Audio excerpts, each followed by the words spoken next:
Zeke did that beat. I'll be okay. Don't ever leave. Nah, nah. I'll be okay. Okay, okay. Don't ever leave. Zeke did that beat.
Zeke did that beat.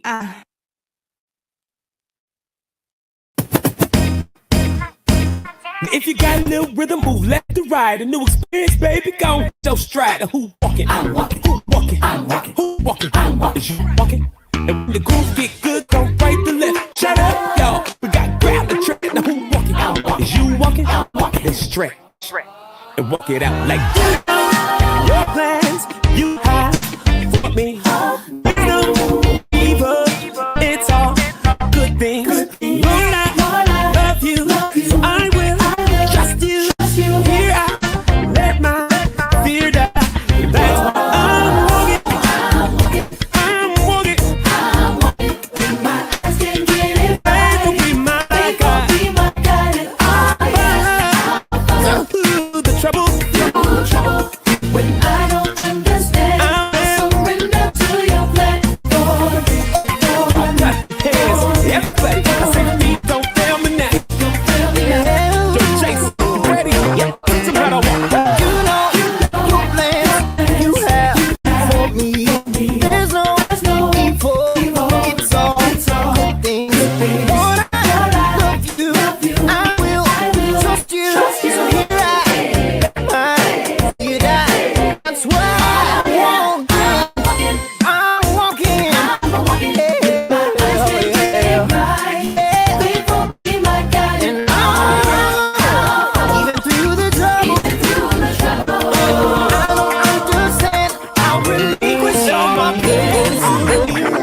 Lord, open up doors. Took me down a path I ain't never been before.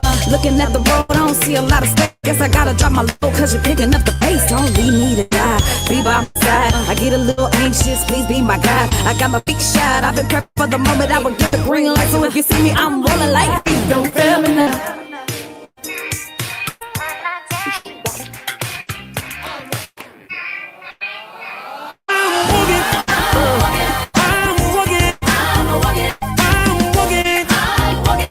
Like I am, by faith, oh Lord, I'm walking. Anybody else going? Yeah, say I am, I'm walking. When my eyes get busy, faith will be my guide. Oh yeah, when I don't understand, I surrender to the plan for me.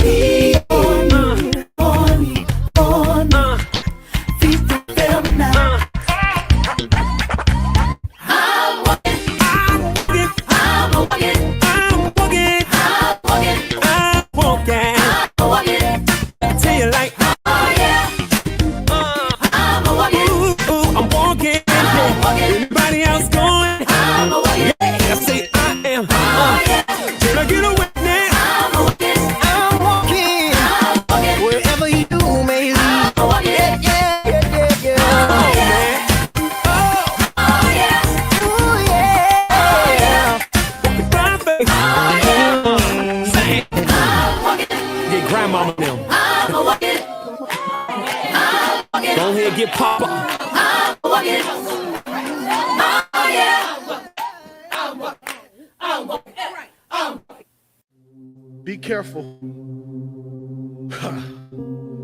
when you have so much of a friend deficit that when God put assignments in your life, you make assignments your friend.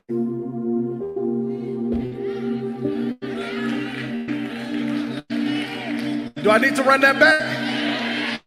Be careful when you have such an emotional deficit in your heart that God puts assignments in your life and you confuse an assignment with a friend. And it's nothing worse when you start dating assignments. Somebody better come get me. So now you in love with a project and not a partner.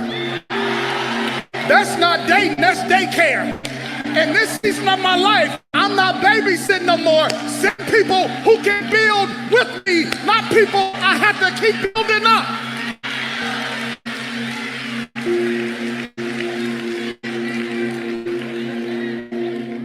Clock that T. Look at your neighbor and say, clock that, clock that. I'm tired of always having to be the person that people go to and have nobody to go to for my own self. God, send me people who pour back into me as I pour back into them. I'm about to lose my mind being the solution and answer for everybody else.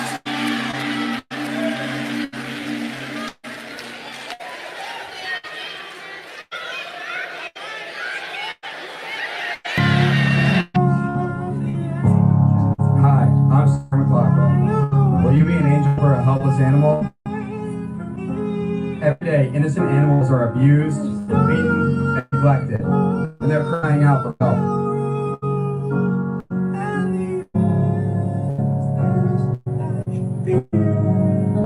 Please call the number on your screen with a monthly gift right now. For just $18 a month, only 60 cents a day, you'll help rescue animals from their abusers and provide medical care, food, shelter, and love.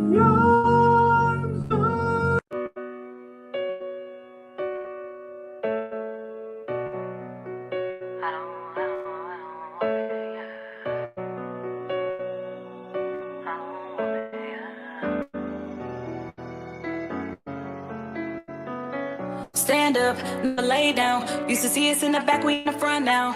They tried, we did. Stepping up, no chillin', about to go in. Stay dancing in the clouds. I've been walking mounds, talking handshakes, smiles for the big win. Almost on the reach in, trying to put their bid in, hoping they could slide just a piece in. But this ain't for the weak, for the hearts wanna sleep. Put a guard on your piece, stand in your sleep, take a breath and be meek. Gotta take it from me. No one can do you like you do it. Be fluent in you, that's movement. Stay focused on you, it's not selfish, it's true. It is only to you that you prove it. If I can't feel no love, I don't want it, yeah. If you can't feel these boys, I don't want it, yeah. If it don't bring me joy, I don't want it, yeah. I don't want it, I don't want it, yeah. People used to talk how I'm never falling off, now they look for my corner. Red form on the backtrack, ain't cutting no slack, it's a new order. Set my team real strong now, kingdom coming like the song now. Guaranteed on this walk, you won't believe, but his word is the creator, my faith it goes free. No one can do you like you do it. Be fluent in you, that's a movement. Stay focused on you, it's not selfish, it's true. It is only to you that you prove it. It is only through him that you prove it. It is only through him that you prove. If I can't feel no love, I don't want it, yeah. If I can't feel these boys, I don't want it, yeah. If it don't bring me joy, I don't want it, yeah. I don't want it, I don't want it, yeah. Entangled and trapped in the pressures of being down. Transcendent traps and their bodies have turned it out. Depression's a trophy for Gen Z, and socials will kill you within me. Fabricating the light through the enemy. Stated is altered and change has occurred. Intention is heavy and swerving this wide. My being has meaning, no love lost, I made it. I'm good at believing that you I don't think. If I can't feel no love, I don't want it, yeah. If you can't feel these boys, I don't want it, yeah. If it don't bring me joy, I don't want it, yeah. I don't want it, I don't want it, yeah. If I can't feel no love, I don't want it, yeah. If you can't feel these boys, I don't want it, yeah. If it don't bring me joy, I don't want it, yeah. I don't want it, I don't want it, yeah.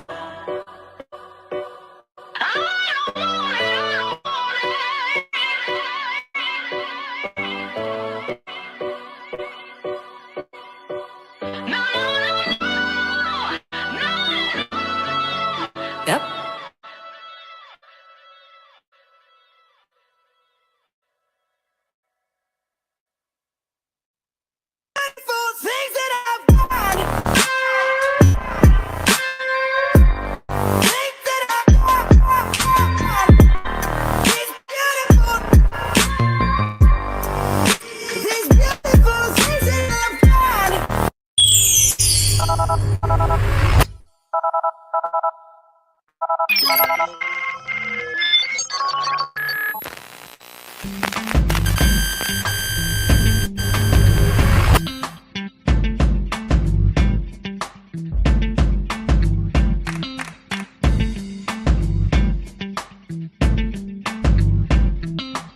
Yo, yo, yo, good morning, good morning, good morning, everybody. Good to see you, good to see you. Hey. Hope everybody's doing all right this morning. Good morning. You locked in with Live in the morning. I say it every day. It's a great way to start your day because I mean it today. It still is a great way to start your day. So thank y'all for locking in with you. Locked in. I'm your host, Zeke, and of course I got my man's Eric Rideout. We got Patch Star, Holmes. And our one and only, our girl, our homie, our friend, our certified for herself, Miss Rhonda on the Rocks. We got a good one for you all today. And we are talking about when is enough enough? When is enough enough? That's the conversation for today. And I tell you, it's a good one because my team, my people, my co-hosts, my fellow brothers and sisters in the co-hosting world of Seek Live in the Morning have already fussed at me this morning. So, about what's enough. They've already fussed at me this morning. So, for those of y'all that don't know, I've been sick the last few days. If you haven't been watching us since Thursday, then, you probably don't know that I've been, a little under the weather for the last 5 days or so. And part of the reason it's taking so long to recover is because I've not sat down. And then I come home, my wife is fussing at me about, why won't you sit down? Like, even last night, I was supposed to stay home. I went out to church again. Like, just been doing more than I probably should have been doing while being ill.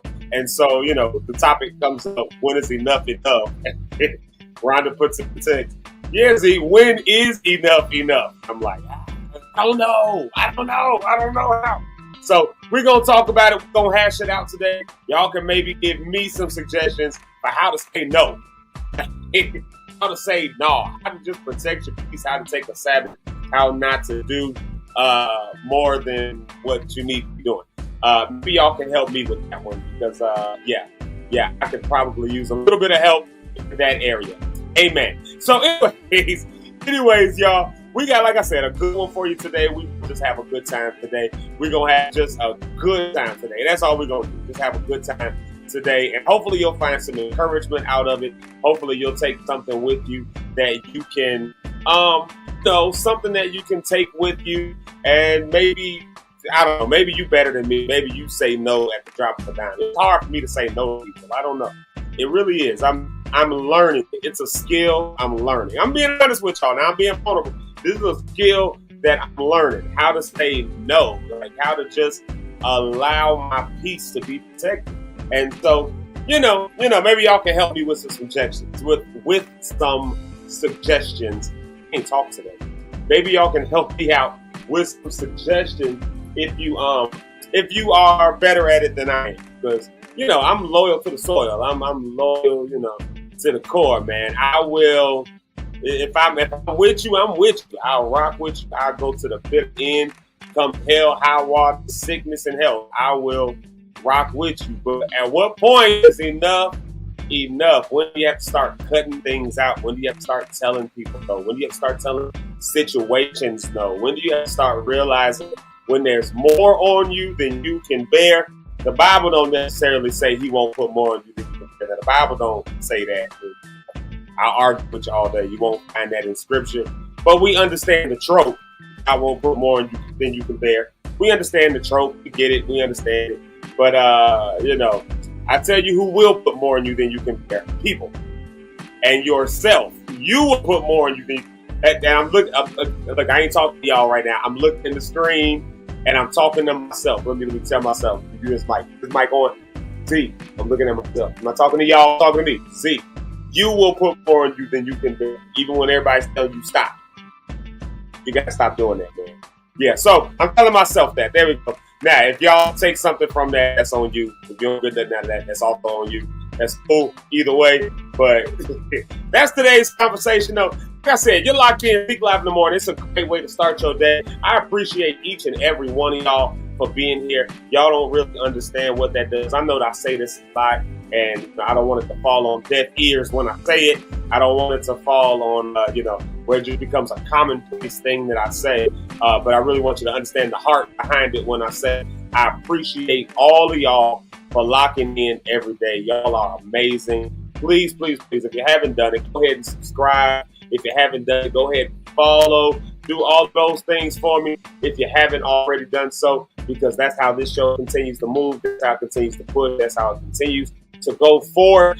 So I appreciate all of y'all that do that. When you share, when those of y'all who have subscribed, turn your notifications on, all of that stuff. Listen, it's helpful. It really is helpful. And it's not just helpful, but it's healing because it encourages me. It encourages the team. It lets us know that we're not just getting up for no reason at all, but that somebody's getting something out of this.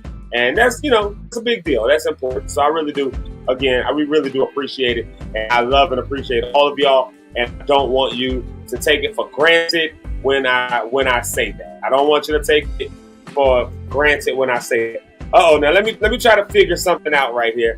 Matter of fact, I'm gonna do it this way because I need a live test for this to happen. Let me see here. Eric, I'm just gonna bring you to the stage. Y'all do me a favor. Welcome to the stage, my friend, my homie, my brother, my man, Rideout. There he is right there. That's funny. I feel like Rhonda again, and I knew you was about to do it. That's surprising. You said my mic sounds a little different today, huh? Yeah, different. It don't sound like normally like you directly in. I don't know if you got to switch something. Maybe it's Remember that one time you was on and you was like, "Oh, my mic was this way the whole show, and you didn't know it till the end." Oh, wait a minute. Let's see. That's why. Oh, hold on. Let's try. Now what happens? There you go. Now it's normal. My Lord, Steve. Thank you, Eric. See, I needed to hear that. Thank you. You know what it was? I unplugged the I moved my computer because I'm not in my normal spot, and I unplugged the interface. And every time I unplug it and plug it back in, it doesn't automatically connect. I gotta like if I do it after I get on, I have to go in and tell it. And I forgot to go and tell it. Yeah, I forgot to do that. So the whole first part of that show, y'all probably didn't hear a word I was saying. Oh, you can hear you. You can hear you. It just sounded like you were talking through the computer. But you can hear. That's because that's what I was doing. It was coming right through the computer. Yeah, the computer mic. That's what was happening. I'll do it. Well, how about that? Well, let me restart the show over. Rewind. So y'all can hear me a little better now. It's a little bit better now. It's coming out a little bit better. Cool, wonderful. Thank you, E. What's up, bro? How you feeling, man? Today is good. You know, today is good. I didn't think we were gonna do this today. So I was not ready. I saw that old message and I didn't pay attention. That was on me. I jumped up and said, "Oh no!" I saw it last night. I said, "Oh, I'm gonna sleep in," and then something told me at 7 to send you that message, and you was like, "Oh no, I'm on today." I'm like, "Oh crap!" So I jumped up and I was went to my mother's house to do something. So I jumped in the truck and shot home. Thank God I live 3 minutes down the street from it. And it's good. It's good. Yeah, no, I sent a text for context for everybody. I sent a text last night. Well, let me take this back. I sent a text yesterday morning. I started sending the text to basically say, "Hey, y'all, I think I'm going to go ahead and cancel Zeke Live in the morning today." This was yesterday, on Monday morning. So we had a show yesterday. Y'all know my wife was on with me. That's why she was on with me. I just needed, somebody. That's what I said. She here because if it looked like I'm starting to do too much and I need to sit down, she going to be the one to say, "Okay, Zeke, it's time to end the show." So that's why that was yesterday. But yesterday morning, I sent a text and said, "Hey, yo, I think I'm going to cancel Zeke Live in the morning for today because I'm still sick and I really do just need to recover. Like, I cannot afford to be sick right now." And I never did hit send on it. I didn't even finish typing it.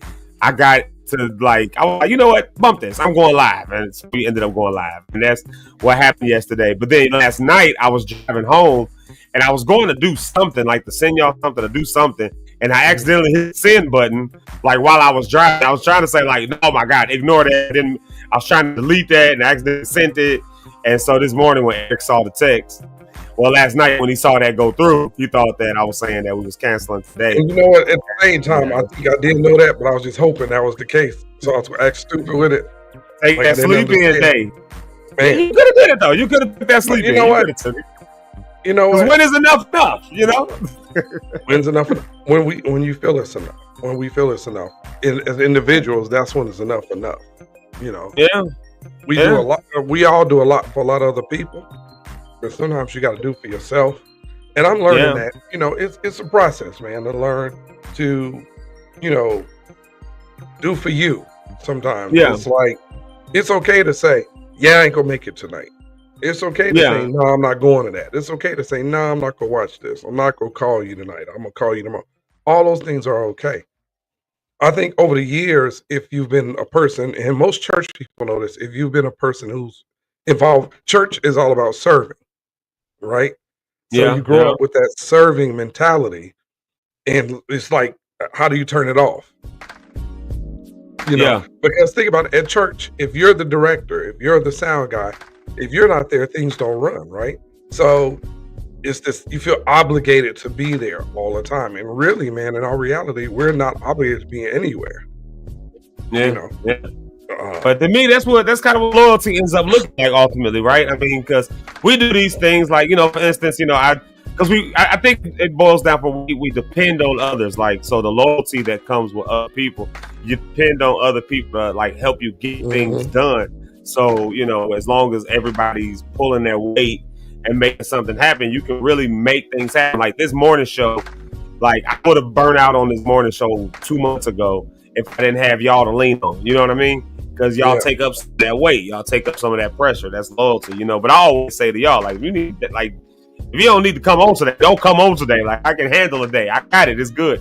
you know. But loyalty looks like when y'all still be like, nah, bro, we got you. I'm on. Like we got it. We doing, you know. And everybody jumps on.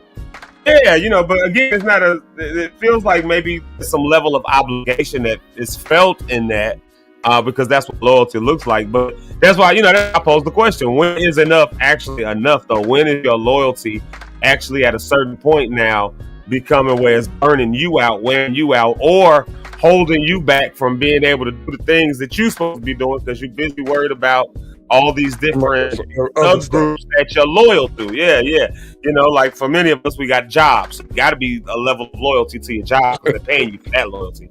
So you got to mark that out in your schedule. Then for a lot of us, it's our churches. We're loyal in our churches. We want to see our churches winning.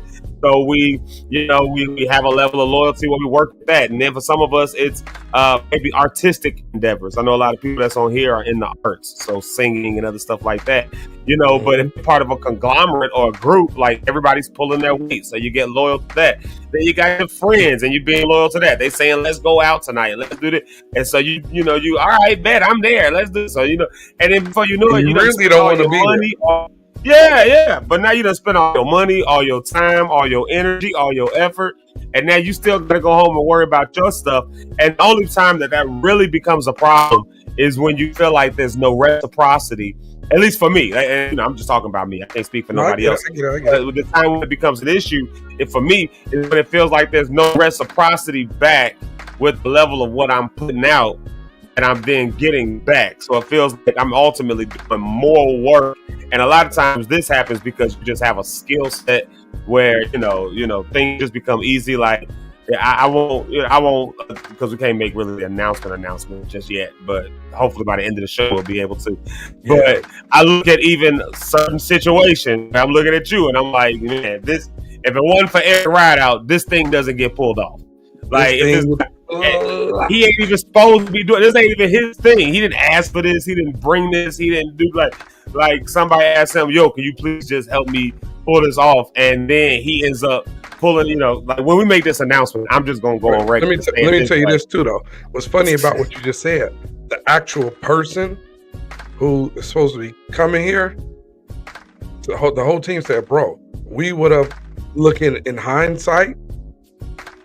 Somebody said, "Well, I'm gonna take you that," but put it like this: we would have been going through this. It would have been a direct situation. Well, blah blah blah, do this, but we'll blah blah blah blah blah, and stuff. And it wouldn't have been all of what's going on now. Yeah, and that just shows the trust people have in, capabilities. People are confident in what you do. Your church and the artists we work with. The artists that I work with and tour with, when people are confident in what you do, they don't have a problem trusting you to do so. And I was literally told, man, I wasn't thinking. I am so sorry. You should have been my first call. Not that place, not those people. You should have been my first call. And I apologize to you that you weren't my first call. Wow. Yeah. Interesting. Yeah. And it's I'm looking at it. Yeah, because I'm looking at it and knowing what's going on behind the sceings. I'm like, Eric didn't ask for this. Eric, this wasn't his idea. He didn't bring this. He didn't. Somebody reached out to him, and he literally had to pull together 132 pieces to make it come, like all in a matter of a couple of days. And if it don't happen, not my fault. Yeah, but see, here's where ends up. Here's where the problem ends up happening. Because then when you take stuff on, if something goes wrong and it don't happen, who's everybody now looking at? Oh my God, that's the worst part of it. Because that's the crazy part. Yeah, because it's like it's not your thing, and I'm talking more generally. Like, for those of us who are this way, we'll take these pressures on that we didn't ask for, and then when stuff don't work out, now somebody's looking at us and saying, how come this didn't go? Where's these pieces? And where's that? And where's that? It's like, hold on, wait a minute. I wasn't even supposed to be here. I wasn't even supposed to be here. That's why I'm a fan of when things don't go right. And if I didn't have nothing to do with it, all right, this didn't happen. Tag such and such and such and such. Tag such and such and such and such. Did not make this happen. I'm gonna tell you who it was. It wasn't me. Yeah. I'm gonna tell you who it was. And I don't care nothing about people being angry at me because the thing is, I'm not gonna be that guy the scapegoat, holding the bag when so like, oh well,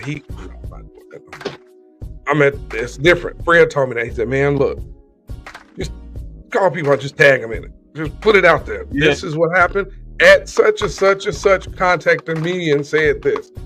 At such and such, your screenshot. I told them that's what I'm doing for now. So if you're not ready to do something and you ain't got it together, don't call me, because if it falls, I'm going to put you online. And that might be the move, like in 2025. Yeah, like if you ain't got your, because that's it really what it boils down to. This is the reason people call. They ain't got their stuff together, so they calling because they're looking for that reach out. But I think what a lot of people end up doing, and if you're one of these people that does this, and if I've ever done this, I apologize, because we're all capable of doing this. But you put the weight on somebody else and then you walk away, like, and then expect them to just work it out. Like I got about 3 situations, maybe 4, no 3. Yeah, I got for sure 3 situations where, just as a helping out, and I got to be careful not to say this because I'm sure one of them is watching for sure. Like, but they knew who they are because we already had the conversation. So, but I'm not going to put them out there. But we 3 situations where it's like I jump in to just help out, or not even necessarily even help out. Like jumping in with, like, bringing in, for instance, like my community healing resource center or something like that, right. Like bringing in something, like just like stepping in, like, oh, how can we be involved? Like one of those kinds of things. And it turns into, oh, yeah. Oh, when did you get this done? And did you get this done? Did you get that? It's like, wait a minute, this ain't my thing. Wait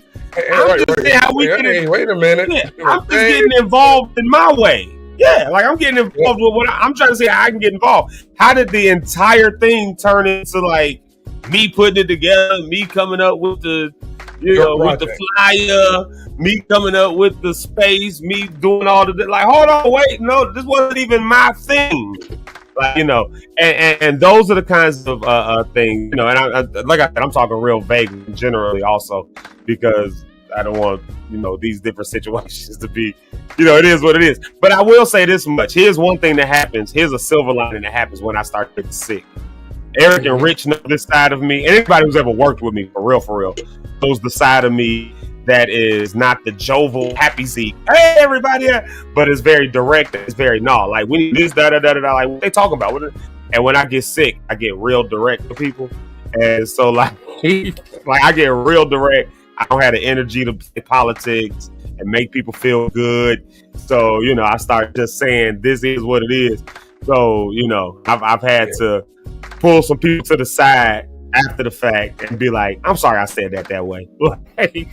Because, but again, I mind foggy and cloudy, body hurting and aching. And, it's, hey, how come this ain't this way? And how come that's not that? Because I'm not the one that's supposed to be doing it. Now, you can come over here and do it if you want. Like, no, I was just wondering why okay, well, don't come up and ask no more questions. Like, don't come up and ask me that nary another question. Like, have it put together. Enjoy it. Yeah. And that was my demeanor, and I had to apologize because I'm saying it with a smile right now, and it wasn't with a smile when I said it. But that's one of the silver linings of making enough. But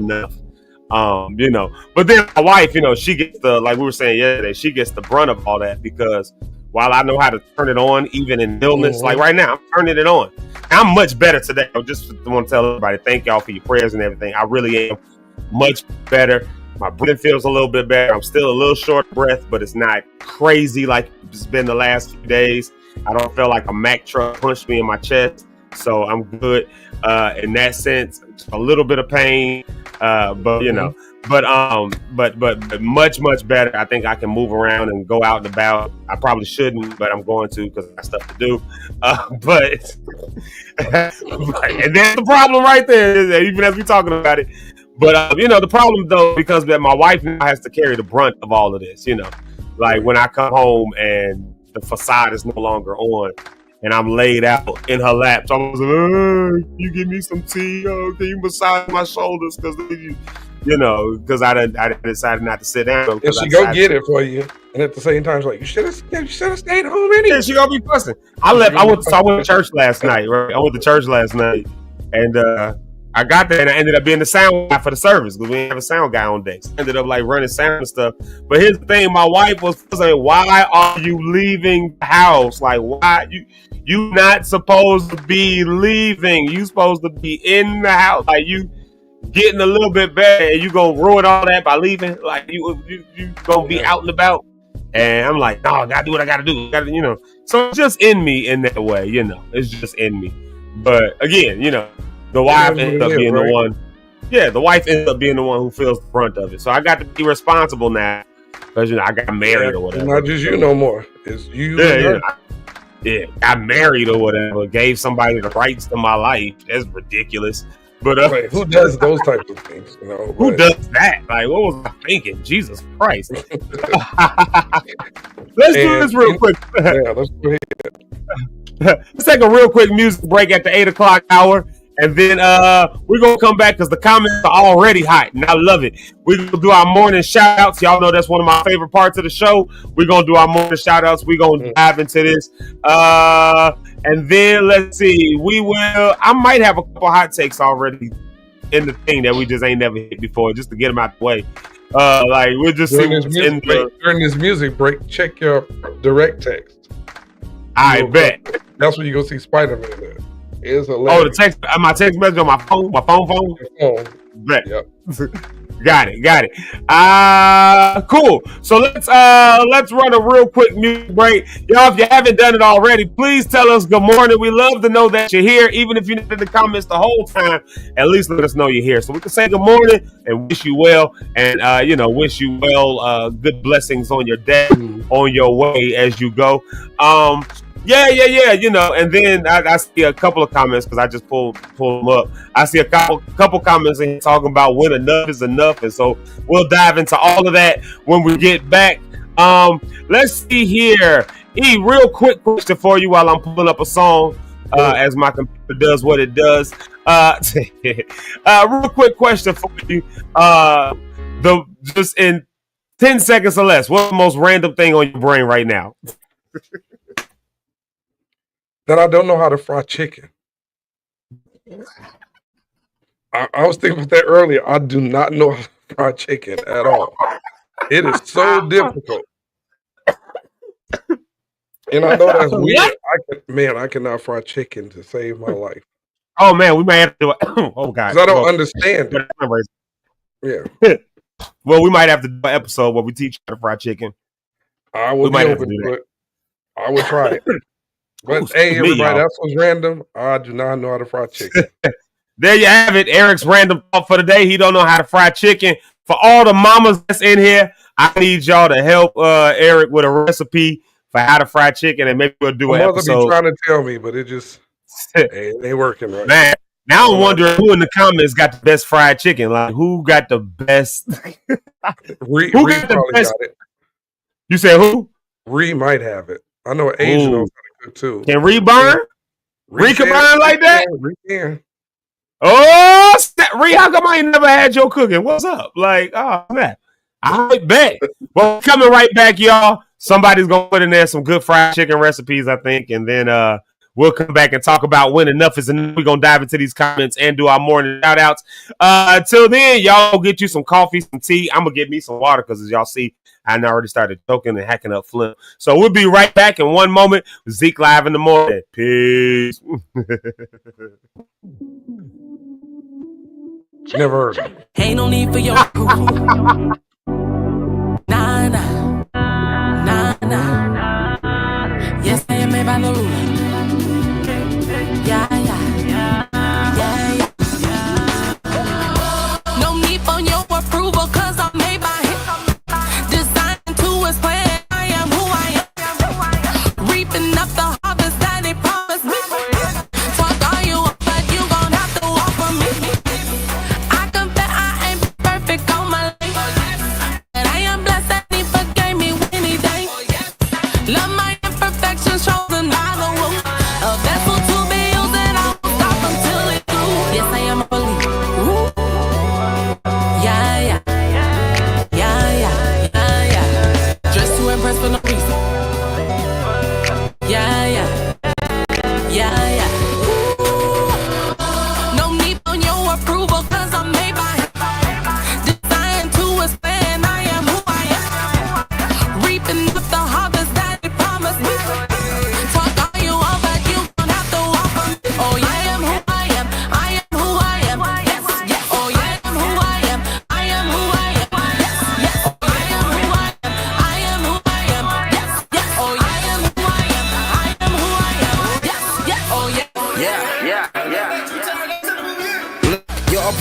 needed.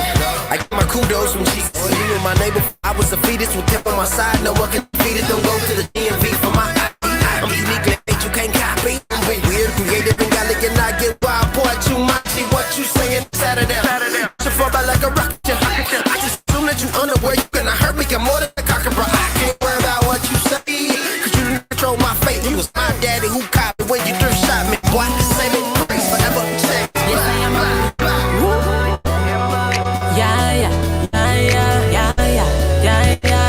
Just to impress for no reason. Oh,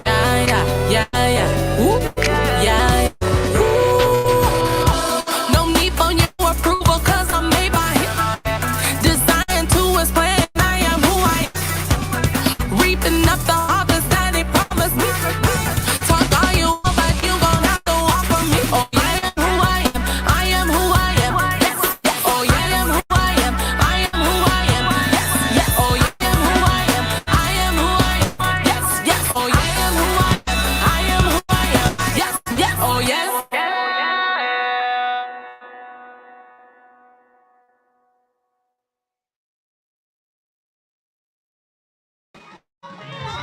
Leroy, I know you're not sitting down on this one, bro. I will call y'all out in this church.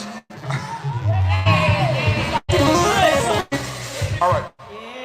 You're not ashamed of the gospel of Jesus Christ. Make some noise in this room. All right, Zach, let's go, bro. Let's have some fun, y'all. Hey, brothers, let's talk to brothers. In a time where evil staring in your face,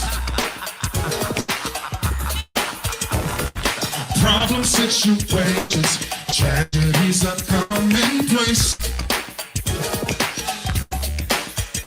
Persecution running rampant makes you wanna lose your faith.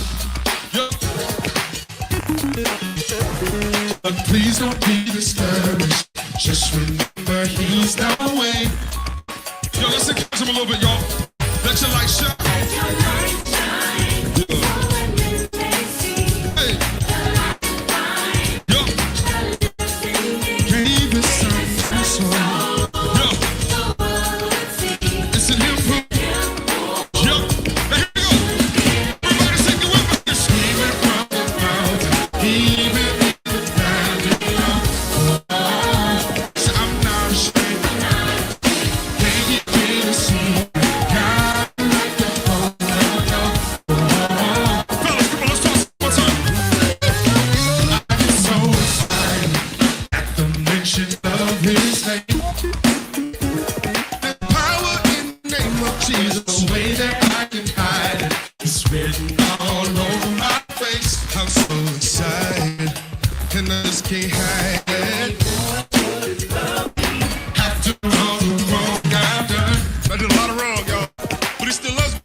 Hey, yo, yo, yo, yo. We back. And listen, y'all, I love that song. I love that Tell It. But I got a problem. Eric. I got a problem. I got a problem with Pastor Jeremy Sanders. Hold on a second. Pause the track. Me and Jeremy Sanders got an issue. Let me go to my Facebook. Hold on one second to tell you why me and the great Reverend Dr. Jeremy Sanders have an issue. Hold on. I'm going to find it, E. I'm going to find it because this is diabolical, bro. This is diabolical. Jeremy Sanders said, if you eat potato salad, I'm convinced you still eat baby food because why would you do it? And then I saw on you commenting under it. I hate potato salad. It's trash. Potato salad is trash. Jesus. My mother in the comments, she'll tell you, man, you put that on my plate, I will knock the whole plate on the ground. I do not. I ain't doing I ain't slapped the plate on the ground for my mother or nothing like that. I'm just saying. I don't like potato salad. Trash. I don't like potato salad. I mean, I understand trash potato salad. I get it because some people make some trash potato salad, no seasoning. I hate it. Just with a passion. Hard potatoes and mayonnaise. Like I hate that. I have no desire to taste it. Really? None. Well, when I didn't like it. I would. If I'm at somebody's party and they say, Eric, set the table, I see potato salad, I'm just gonna dump it right in the garbage. So don't ask me to set up your table. Hate potato salad. Dude. Well, I tagged I-61 Church, which is Jeremy Sanders' church. Jeremy Sanders, for those who don't know, he's the lead singer in that clip we just saw. He's the one that's up there looking and sounding like Fred Hammond. And I tagged his church and I said, this cannot go unpunished. I-61 Church needs to call their pastor into the office and have a meeting. Like, so yeah, I tagged them and I let them know that I do not approve. And then another one of my pastor friends, Landon DeCrustus, like shout out to him. He put it there too, like add some. He said add some raisins and some. I don't have to tell you what my friend is, but he said add some raisins and something else. I tagged his church, Fishers Point Community Church in Fishers Point, Indiana, down in the Indianapolis area. I tagged his church and I said you also need to call your. I said you need to call your pastor into the office and have a church meeting because this is unacceptable. So, we don't put raisins in our potatoes. I know that. Yeah, and I don't even eat it. You say I don't even eat it, and I know don't do that. You don't put that in. Don't bring no potato salad to my gathering or event with raisins in it. Just don't do it. Just don't do it. Don't even come. Yeah. Don't even come. Just take it back. Just take it back. But I hate potato salad. I hate greens. All that stuff. You don't like greens? Not at all. The devil. What? You know what? Technically, you can come to any cookout there. If you ain't gonna eat none of the food, then I know we all right. Right. So, people let me come to everything because I'm real picky. I don't eat. I can't eat it. The greens taste. I don't understand it. I don't like it. Y'all play for Eric Rideout. This green beans fried chicken, y'all. You ain't got none of the sides that go with the fried chicken. You gotta have the potato salad. You gotta have the greens. You gotta have macaroni and cheese. Eat macaroni and cheese. Okay. Yeah. Perfect. Wonderful. Yeah, that's good. Yeah. Macaroni and cheese or mashed potatoes.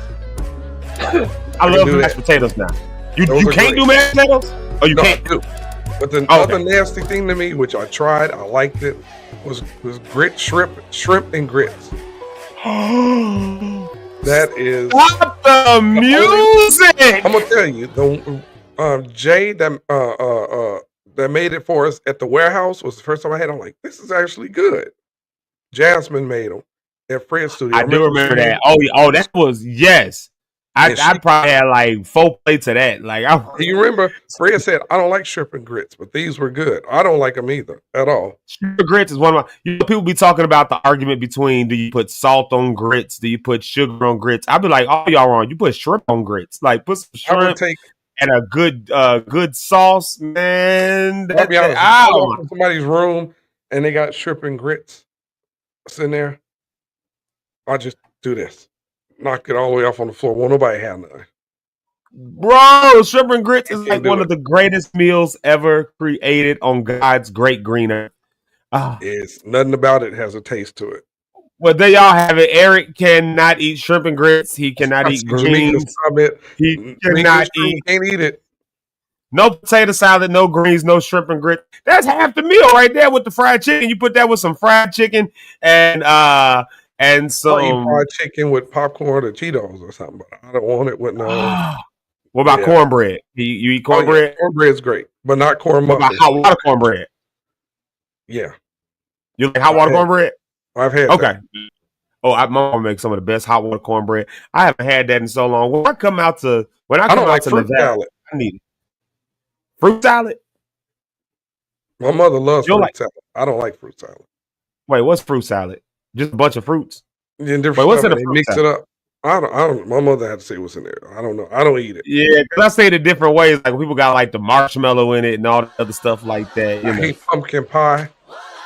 Yeah, I can't do pumpkin pie. I can't do sweet potato strawberry pie. That's my one shortcake. thing. No, I like strawberry. I don't like anything. Cheesecake is horrible. Oh my Lord! I tell you what. Let's do this. Let's do our morning shout outs real quick, and then as I'm going through the shout outs, y'all can throw in the comments. What are some black foods that you don't like? What's some stuff? We done found out from Eric he don't like potato salad. He don't like fruit salad. He don't like what was the other thing he said he don't like? Potato salad and some of those the greens. He don't like greens. I don't like sweet potato pie. So, we got some black foods that definitely get our black card revoked if too many people find out. This is a safe space. We listen, we don't judge. What do y'all not like? What are y'all not eating when it comes out at the reunion? What are y'all saying? You can take that back.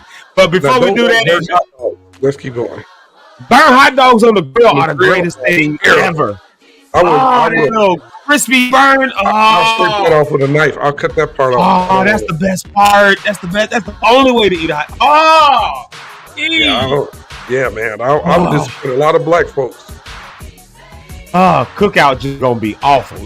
Yeah, my cookouts will be very awful cookout. Mine will have chicken and drinks. That's it. Let's see who got the first comment of the day today. Watch this. Look who got first comment. Drum roll. Asia Jamal. She's in the first comment of the day today. Shout out to Miss Asia Jamal. And then look at here go one of the mothers of the show, Miss Cynthia Cohen, Pastor Cynthia Cohen. That's Rhonda's mama. Y'all give us some love. Y'all go and make sure y'all say hey to her. Y'all go and tag and like her comment and all that good stuff because we show love to the mothers of the show. That's Mama Cynthia Rideout. Y'all go show her some love. And speaking of her daughter, here's her beautiful daughter, my sis, my homie, my friend, the certified yapper herself. She'll be with us, Miss Rhonda on the Rocks. Y'all go and check her out. Y'all know y'all can go follow her. Also, speaking of Rhonda on the Rocks, yesterday they came up with a thing they're going to do. Where's it at? Oh my God, I know it's in here. Wait a minute. I'm going to find it so y'all can see it. Here it is right here. Rhonda on the Rocks. Y'all follow Zeke's Live in the morning. Y'all heard of Zeke Live in the morning? You ain't heard of Cheek Live in the morning. This is Cheek's Live in the morning. It's a new show with Jamaica Lachey, Rhonda on the Rocks, LL Cool K, which is my wife, Sticks. Apparently they're gonna start their own show because yesterday we was overpowering the female perspective. So y'all go ahead and check that out. Shout out to Rhonda on the Rocks. Y'all know we love her. And then look who it is. One of our favorite people, Miss Brenda Rose.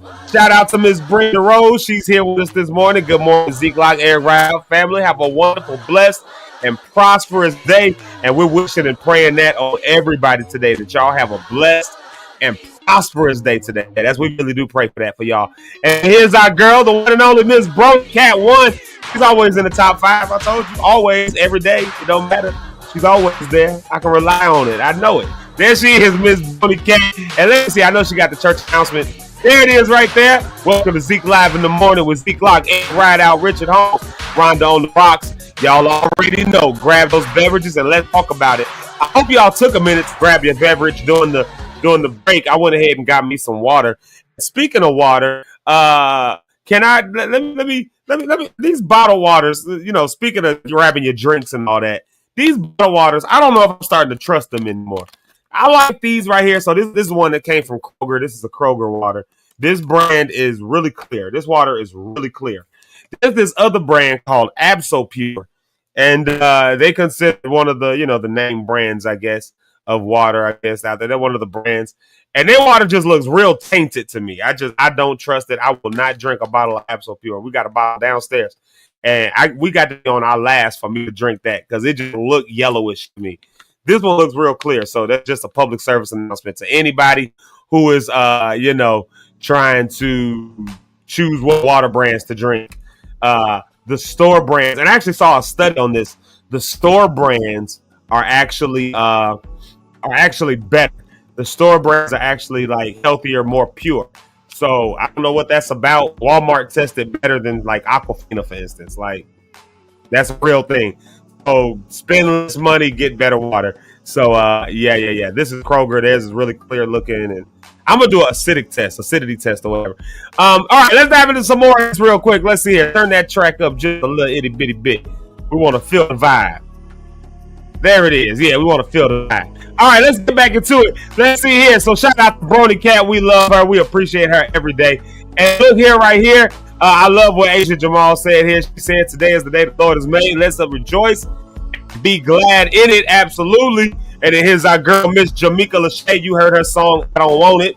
In the, like, not I don't want the song. I do want the song. That's why I play it so much. Like, you heard that in the pre-show. If you haven't been here, most of y'all here right now. Y'all heard the song. Y'all know the artist. Y'all know the girl, Jamaica Lachey. But that's her right there. Never heard of her.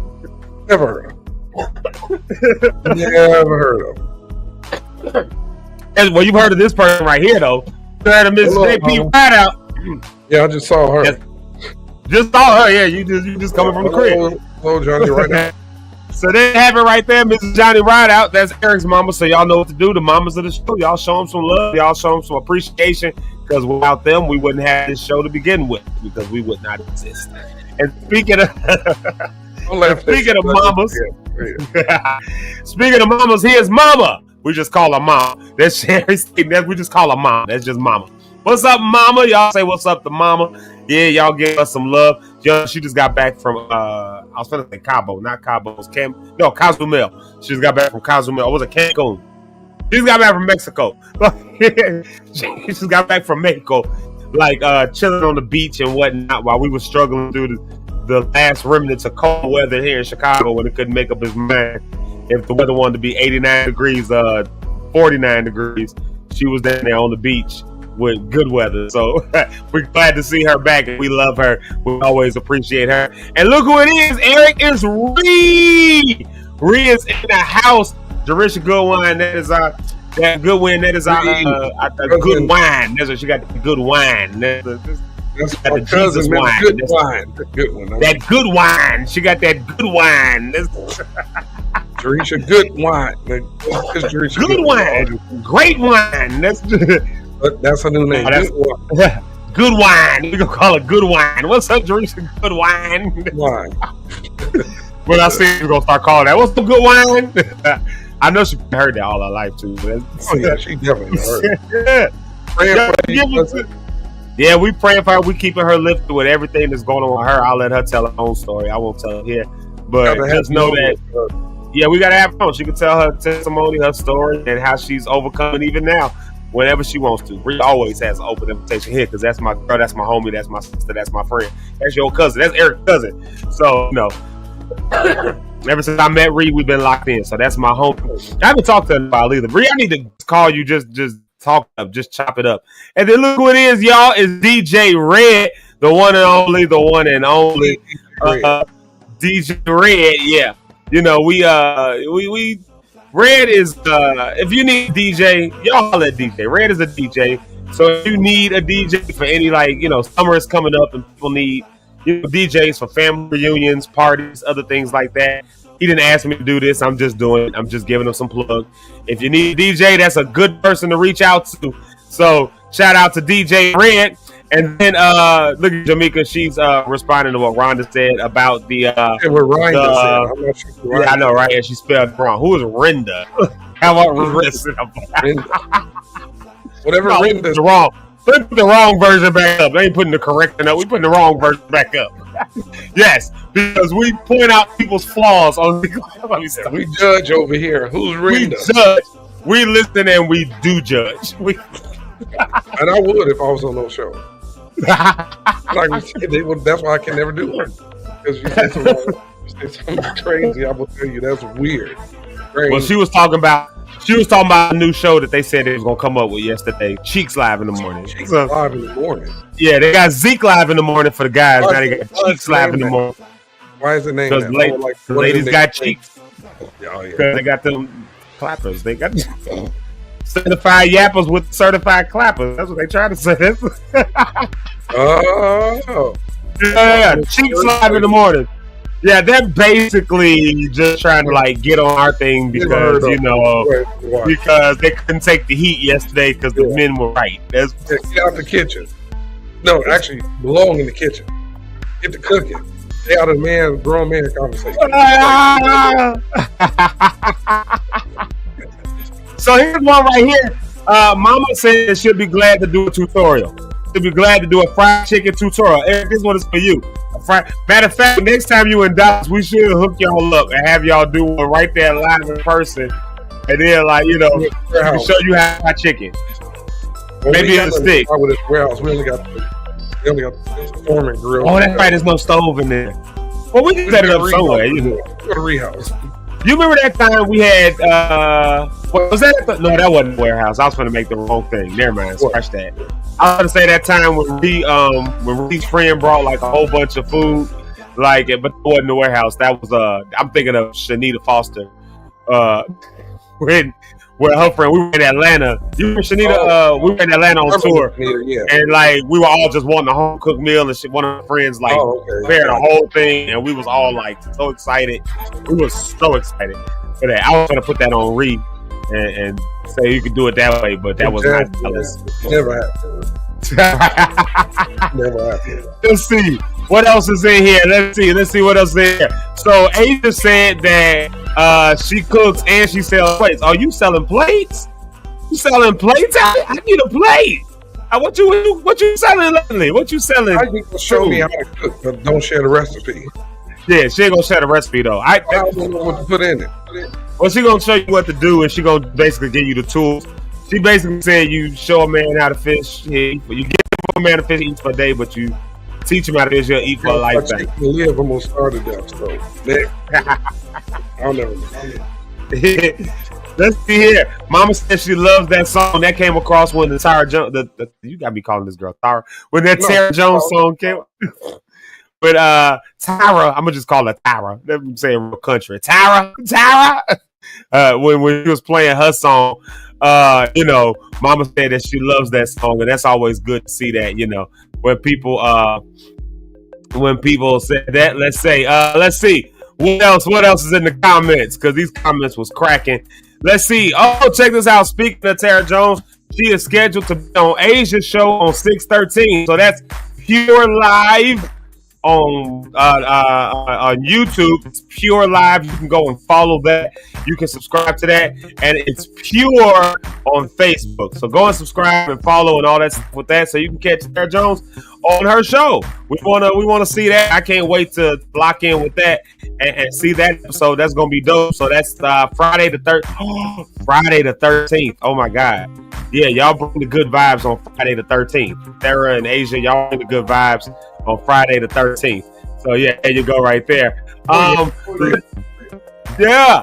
So let's see here. We asked people what kind of black food they don't like. We asked them, and some folks put some stuff in there. Let's see. Marcus says he loves shrimp and grits. Jamaica was pretty shocked that you didn't like certain things, like greens, namely. Like, we just don't understand. Yeah, we just don't understand how you don't like greens. They were never around again. All the black people would. If they came out with a law that banned the eating of greens, Like, I would go for it. What? 2026. I'm just playing. We're saying greens are illegal. Like, greens are illegal. You can't eat greens. I would sign off. It was up to me. Nobody would have it. Well, your mama said chitlins. She don't eat chitlins. I don't eat chitlins either. Or as my friend KJ calls them, boo-boo tubes. People eat boo-boo tubes. Like, like when you think about it, it's boo-boo tubes. Like, my mama, she loves some chitlins. She'll eat them. But she got a phobia of them. She'll, even if she buys a bucket of cleaned chitlins. So y'all remember back in the day, if you're from Chicago, you were mooing oink. That'd be the only place that she would get her chitlins. Hated commercials. Where's Mother Locke in bed sleep? Yeah, she would get her. She would get her chitlins from mooing oink. That's the only place she would get them, and they were clean because they were already pre-cleaned. And then she would still clean them as if they were the dirtiest thing in the world. Like, she would like over clean them. Like, I remember my grandma used to make them. I didn't like the smell of them. I would get ready to go home from the house. I would walk home. I hated it. I don't understand how somebody can eat like something that smells like that. Like, just they don't even smell appealing. It's almost like I would rather smell human feces than to smell chitlins. Like it's that bad. And people still look at it and go, ready to eat that? Like, what in the world kind of Negro stuff? People out too. And I know we got to get to our topic, but I got to say this. I don't like lobster. Really? I didn't used to, though. Or shrimp. Lobster, so you're not a big seafood person then, huh? At all. Yeah, I'm not a huge seafood person either, though. I had calamari. I almost threw up. I didn't know what it was. I don't like calamari. Yeah, I don't like that. You know, like, it's like chewy. It's just like chewy, and I don't like calamari. All over the table and didn't care who was offended. It was nasty. Yeah. And that's another one of the things. My mom, everywhere she goes, they got calamari on the appetizers.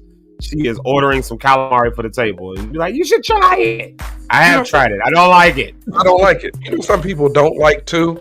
People don't like going to buffets. I love buffets. I love buffets. I finally went to the buffet at the Hard Rock Casino. Let me tell y'all something. It's good. Yeah, not the horseshoe. Not the horseshoe. That one they closed permanently.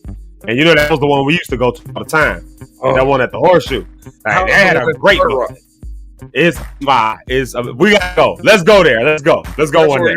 We're gonna go to the Hard Rock. Yeah, let's go there. What you doing this week?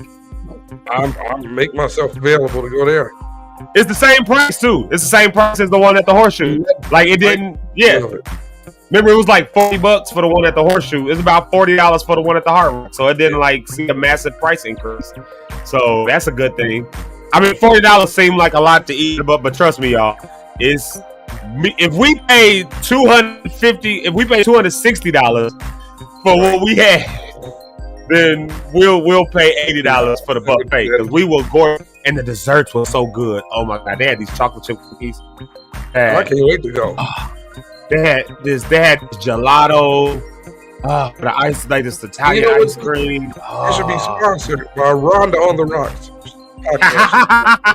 So you know what? Let's go on Rhonda on the Rocks. Well, call me a psycho. Check this out. Jamaica don't like banana pudding, cheesecake, or hot sauce. I don't like hot sauce. I don't like cheesecake. I love banana pudding. I love banana pudding. I want banana pudding just without banana taste. It's not banana pudding. Yeah, that's just banana flavor pudding. They're not the same thing. Yeah. Banana pudding has to have banana and cookies. Here's the thing. Here's what I like about banana pudding. Don't use Nilla wafers. I've started using when I have banana pudding or something, I like using either those almond cookies, like those windmills, you know what I'm talking about? Like if you crush those up, oh my god, it takes it another level.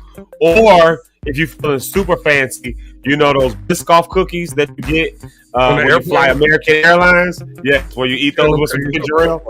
Lap of luxury, but you can use some of that in banana pudding. Yeah, to get some more. I got some flights coming up, and I love them cookies. I get them. And I love them cookies. I do it with ginger ale. It's Biscoff cookies and ginger ale. I be like, listen, I feel like I'm a first class. Yeah, don't miss me with my Biscoff and my ginger ale. I don't like airplane pretzels. Them nasty. What's this? I'm just convinced that E don't like anything. It reminds me of Bernie Mac on Don't Be Mrs. I remember that. I don't like black people. I don't like. He said I don't like Wesley Snipes, but it's black. I don't like Whoopi Gold. I don't like Whoopi Goldberg's gums. I don't like your black lips. I don't like. That was funny. And you know what, Marcus? I don't like a lot of stuff. I don't like sour cream. I don't like guacamole. Yeah. Well, some people don't like bottled water. Here's Rhonda saying purified water. I was talking about my water. And yeah, this is purified water. And, purified water, spring water. Whatever's on sale is what I'm getting. But the bottles tend to be purified. And these are easy to grab. What's that? Spring or purified? Dasani. Dasani. You lost me already. Yeah, it's purified. I hate Dasani. I hate Aquafina. Those are the two worst water brands to me. I remember this girl. We were at the backstage at the event, and they brought water back there. She said, "Oh, I only drink what is it? Avian water." I'm not, nigga, you out the project. You were over there in the color doors, which was in Gary was project. Like you only had tap. You don't know the difference. You want to drink that? Shut up. Here's the reality though, in the Midwest, like specifically around the Great Lakes, tap water is actually better. I found out that Chicago's water, which wouldn't seem like this, but it's actually better water buying this stuff. You drink out the tap. Like in my city, the same thing because they do so many. They put minerals and things in it. They fortify this for minerals for taste, but that stuff actually has certain minerals and stuff that your body actually needs. And it goes through a rigorous process, and of course, and that's what they pulling the water from, anyways. At the end of the day, that's all they do. That Flint water was something horrible when people went through that. Yeah, it doesn't matter what city you're in. It does matter what city you're in. That is also for true. I grew up in Hopkins Park, and our water lines always went out, so we had to go on the boil order. So. Check your city. I'll say this much. If you're pulling off of Lake Michigan or anything like that, Lake Erie, Lake Huron, check your city's tap water reports. You can do that and see what that, and see what some tests are on that. Because it might be better than wasting all the money buying tap water. And that's for sure. Let's see. Mama said she was in Cancun and Cozumel. There you go. So boom.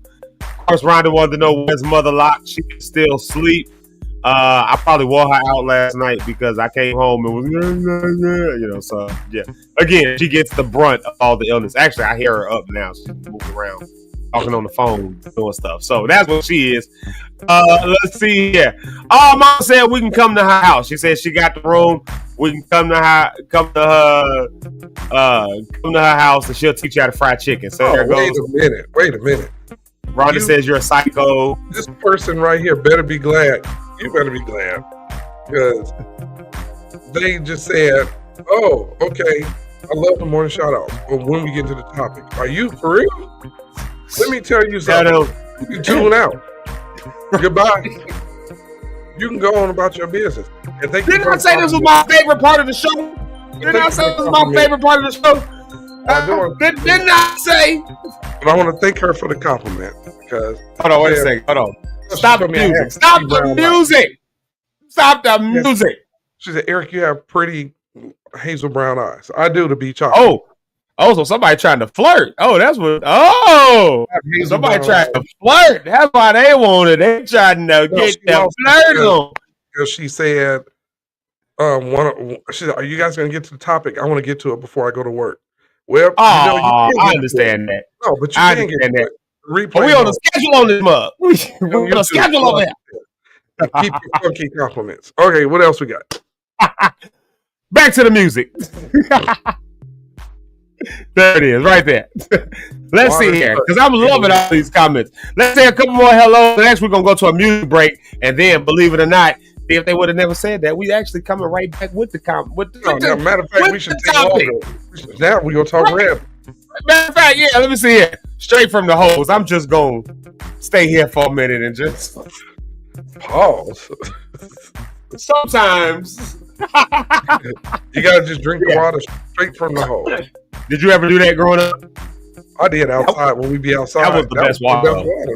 That was the best water. I don't care what nobody say. That hose water, like, I don't know what it was, but it was the best. It was great. Rich said that West Side Tap is the best water, as we'll see. I've never drank tap water on the West Side, so I don't know. Don't like onions. My wife doesn't eat onions either. She hates onions. I don't like pickles. I'm not a huge pickle fan either. Yeah. I don't like them hamburgers. I don't like them at all. Me neither. Yeah. I pull them off all the time. I always give them the steaks. Yeah, I can't go. With bread, the bread top, the brown part of bread. I'm just ready to pull it off. All your sandwiches. Interesting. No, I like that part. Your mom is here. My mama is here. Y'all say good morning to my mama as she is here this morning. Actually, today is my parents' anniversary, y'all. I think they're 30-something years now. Probably, I don't know, 35 years. How old is my brother? How old is my brother? They're a year or two more than that. Maybe 2 years more than that. So, yeah. So, I think they're 35, 34 this year. So, yeah, shout out to them. And then here's Piglet. Check that out. Piglet's over here. Yeah. Y'all don't get mad. That's the nickname is Piglet. Yeah, we call her Piglet. Her name is Janine. We call her Piglet. She's so little. She's so cute and little. You call her like a little baby doll. Wow. My mom said she got the fried chicken. My mama's fried chicken. Listen, my mama's fried chicken is I'm not saying that because it's my mama. I'm saying that because the chicken is like, I'm saying it because it's good. When I was a little kid, fried chicken was actually my favorite food. Believe it or not, like, because my grandmama's recipe. I like it. And oh wait, Brony Cat got a great question down there. I'll wait till you get to it. But yes, Brony Cat, to answer your question, it's great. It helps you with acid reflux and all kind of stuff. Alkaline water. Oh yeah, alkaline water. They say it's better for you. I drink a lot of alkaline water, actually, believe it or not. So yeah, there you have it. I do. I drink it a lot. It's good if you're a person that has like acid reflux and stuff like that. You can drink alkaline water. It dilutes the acid in your stomach. It's Gotta be 9.5 is the one you want. And before we go to our music break right here, well, first off, let's say a shout out to Rich Holmes. He's here before we go in there. This was funny when I saw this. Eric on a date would be must-see TV. They want to see you on a date. Oh, no, my dates be great. They want to see you on a date, Doc. They want to see my dates be fun. We have a lot of fun. But yeah, I believe you. Y'all know Eric. We laugh. We talk about everybody walk by. And we tip the waitress really well because I feel bad for those people. Some people don't do nothing really. Yeah, I don't like going out with people who don't tip. I am not people who be like, well, here goes $5. I be like, man, if you don't pull out 20%, don't pull out. I'm actually a really good tipper. If I got good service, I'm a good tipper. I'm a great tipper. I take pride in that. Not even because I believe in tipping. I actually don't believe in tipping. I think tipping is a horrible thing. I think that we shouldn't have it. But ironically, I'm also a great tipper, because nonetheless we have it. I think it's the bad policy, but I think we the reason I think it's bad policy because restaurants. Well, here's the reason: restaurants get over on being able to pay people a minimum wage because they can supplement with their tips, and I don't think that should be. I don't agree with that.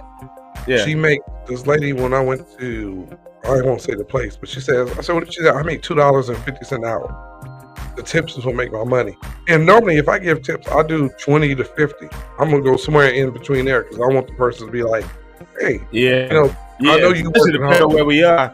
Yeah, like remember that time we went to the wheel? I think I left the girl like a $20 tip. The meal wasn't but I ain't had change for 20. I was like, here, just take it. Just I trust God to bless me with it. If He don't, then I trust that they have been blessed her. Yeah, if not, then she's been blessed by it. So I was used by God. And that in and of itself can be a blessing. So they have it.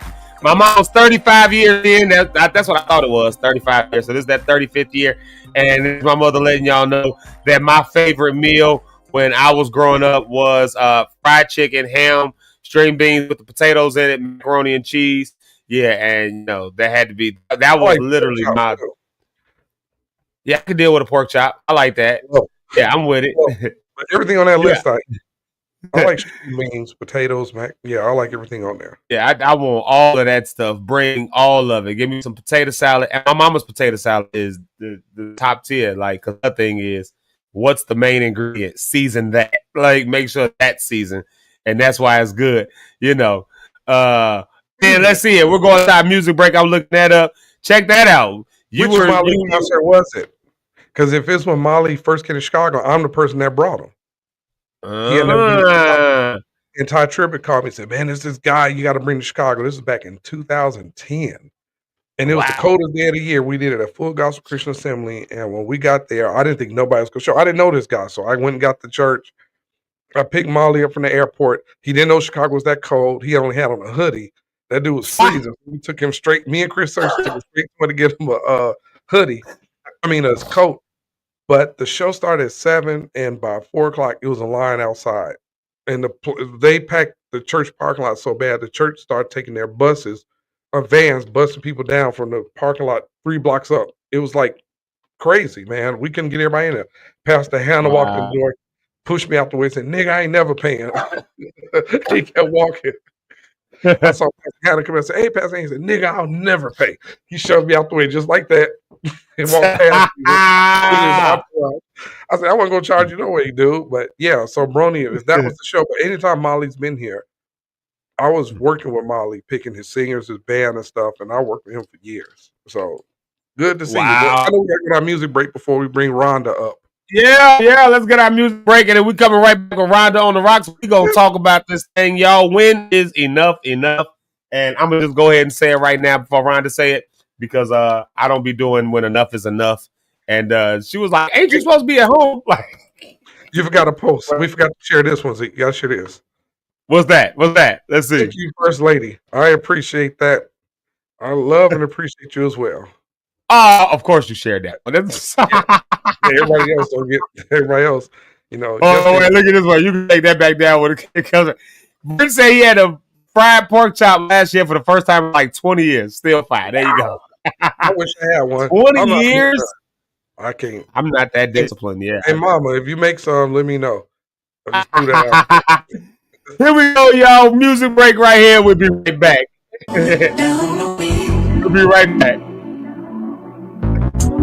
It keeps bringing me joy. Each blessing I receive, it keeps bringing me joy. Yeah. Okay. Blessing to coming in front of me. Coming in front. I'm in the cup with a bag on me. How you feel? Like I got my piece in this heavenly? Yes. We not the same. Keeping the fake up under me. You know. Yeah. I gotta go. I'm in the lead. Yeah. No checking the scope. Plain to see. You reap what you sow. You cannot face me. I gotta say this life is amazing. Yeah. 1, 2, 3, 4, 5. Time he say my life. I'm in with that talk. Please don't kill my vibe. Shorty got that walk. She know what I like. Yeah. With the gang and it's so shy, yeah. Okay, I'm in the still, I got the truth. Look at the pedigree. Okay, I'll never lose when I'm on the move. I'm leaning on the cheek. Okay, dipped in the water, only the Father coming in clutch for me. Coming in clutch, coming in clutch, coming in. Yeah. Blessings falling down on me. It keeps bringing me joy. Each blessing I receive.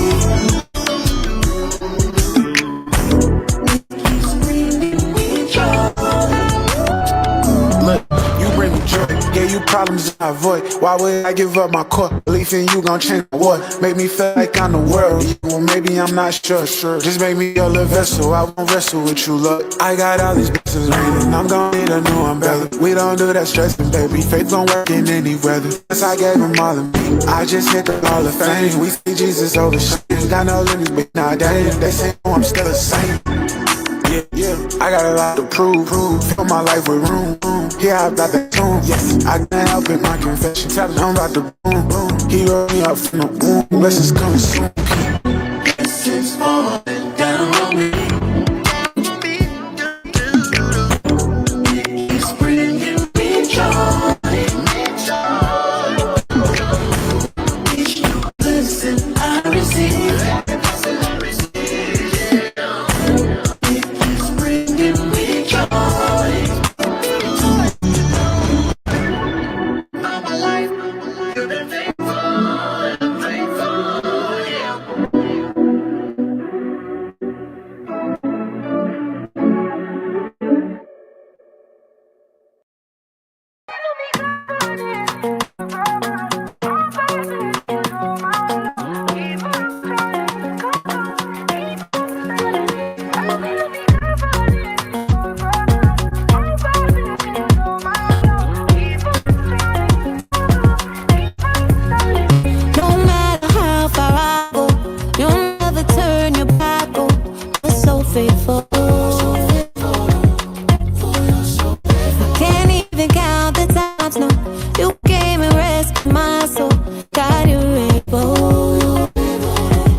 Y'all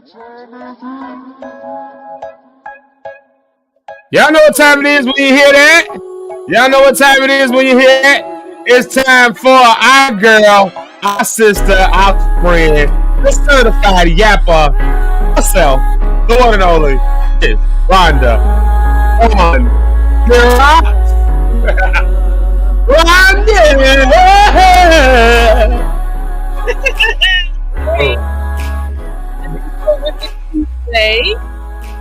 on the Rocks.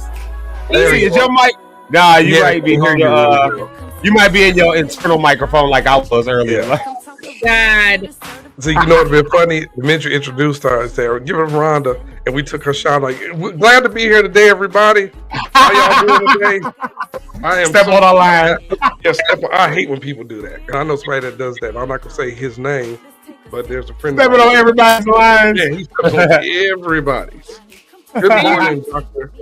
Oh, that's a little better. A little better. How's that? Let's see. Hello. Yeah, we hear you. That's a little bit better. A little bit? Yeah. What do I need to do? Nothing. It's just something you need to turn it up a little bit. That's it. Let's see. I just turned you up, actually. Say something. Let's see. Good morning. Yeah, there you go. There you go. Yeah. Hey, girl. Sorry, I be trying to be prepared, child. I don't know what just happened. Oh, there you go. No, you're all good. Now turn your volume up from here. So I just found out, apparently I think this is one of the new features in StreamYard. As the host, I can actually turn y'all's mic volumes up and down when I need to. Oh, okay. Yes, I just cranked your mic a little bit. Yeah, that's pretty cool. That's a new thing. That wasn't there before. At least I didn't see it before. StreamYard, the minute you get ready to walk away, they pull up some good stuff that made. Oh, I'm still going to walk away because that price point is ridiculous compared to other price points. For what I'm paying for a month of StreamYard, I can do 4 months for some of these other platforms.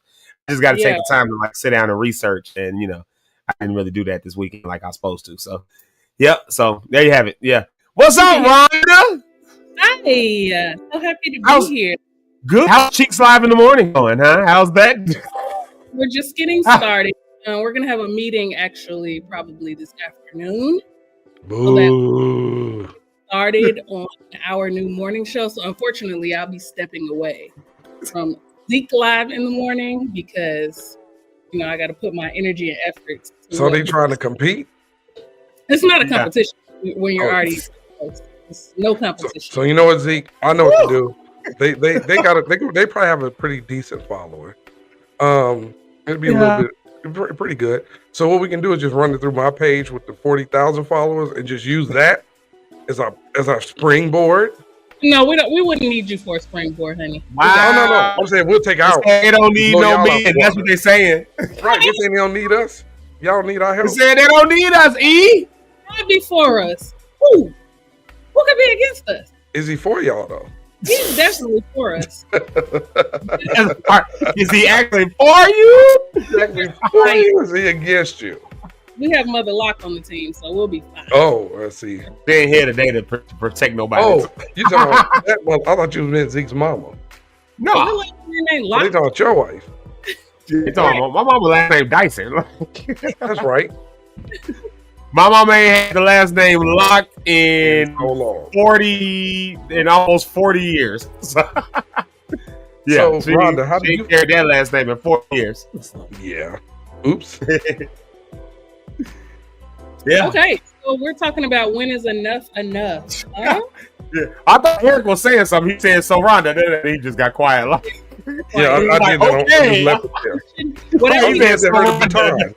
Say. Wait. Rhonda, how do you feel? When is enough for you?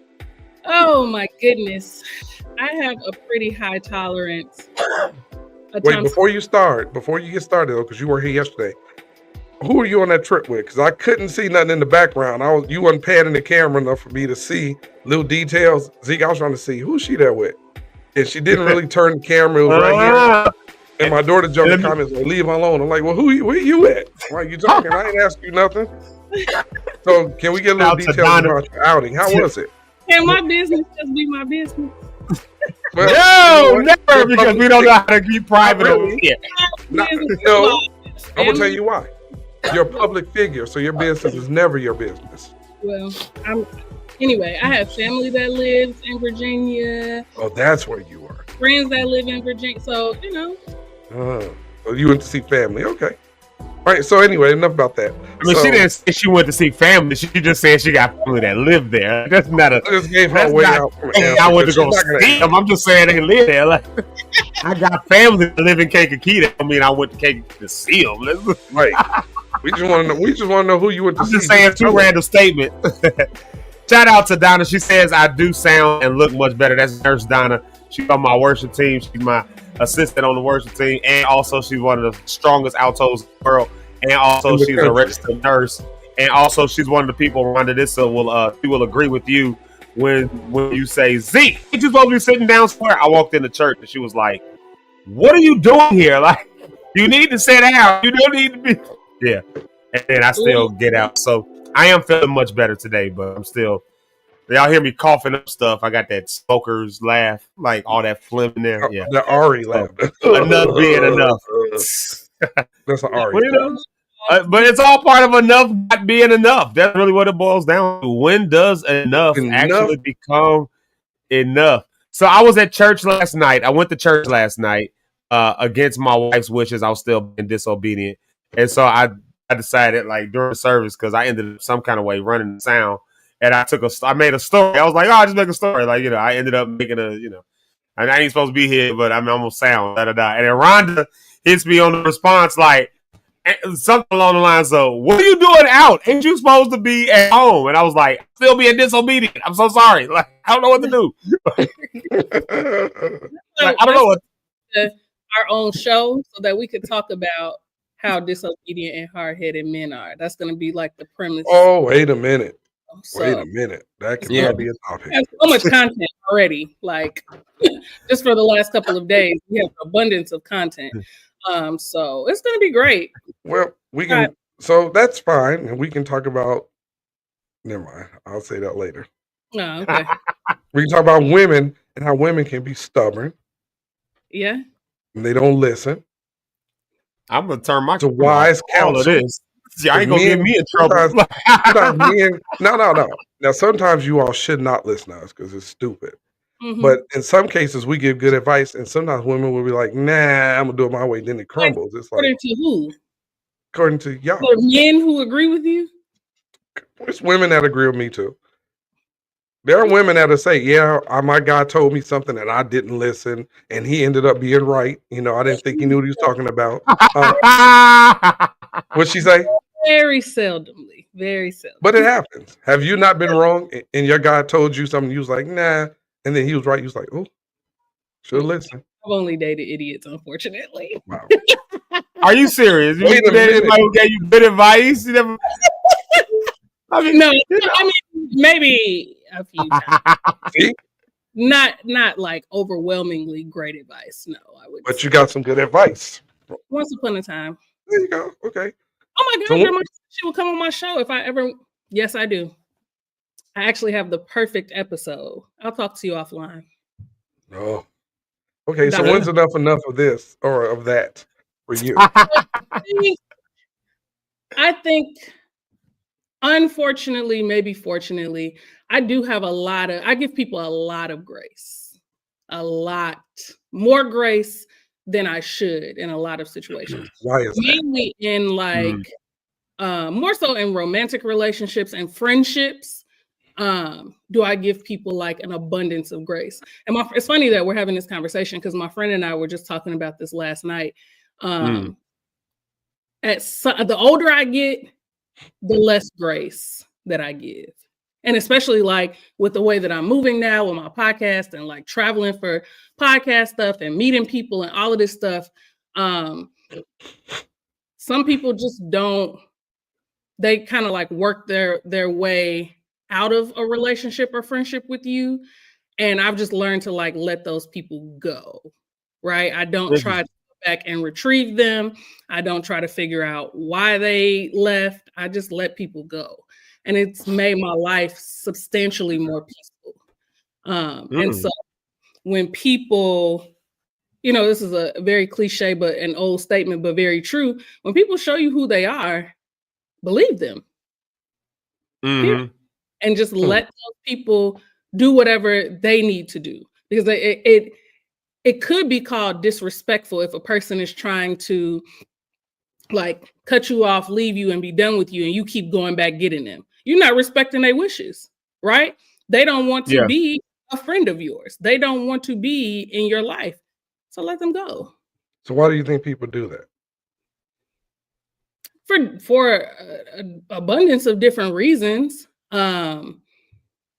You grow apart from people, your life change, you start doing different things, and your life just moves in a different way. That doesn't necessarily mean that you don't like them or you have some type of hatred or disdain for them. That's not always the case. Sometimes you just grow apart from people, and we just have to be mature enough to know, or like Rich says, mature enough to know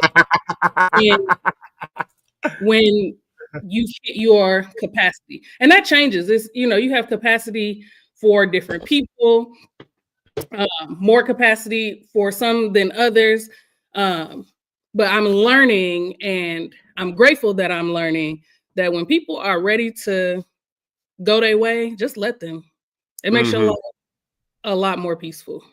Yeah, no, that's good right there. I like what Donna just said right here in response to the whole part of the conversation. She said, do we ever do self-introspection when we let people leave or when they leave, or do we just say it's all on them, And I know that's a part where I fall into it. I do end up doing that self-introspection, and I'm tie this around to how enough doesn't end up being enough. Then I'll do self-introspection. I'll figure out everything wrong that I did. So I get like super apologetic, and then it becomes all of a sudden, like, oh my God, y'all, I should have did this better. I should have did that. So then I start trying to go even harder just to prove that, I'm really in it. When the reality is, it's like, no, this is something that was dissipated. This was something that needed to end. This was something that was, maybe it just reached this season. So while I do feel like the self-introspection, I think that's healthy to do. I think you should do that because, you can take lessons and learn. But I think sometimes I haven't done a good job. And I'm just talking me personally. I can't speak for nobody else. But I think for me, I've done that. But then I end up in this position where I just take it all on me. Like, this is all my fault. And then, I'm depressed and mad at myself and look in the mirror. Why would you do this way? Why would you be this way? And why would you say that way? And why would you do? It doesn't need to be said that way. That's why you said it that way in the moment. Maybe you can go back and apologize, but that don't mean you have to rehash all the old stuff. Like, that don't mean you have to, and that, again, that's me. I know that everybody else does that. That's a me thing.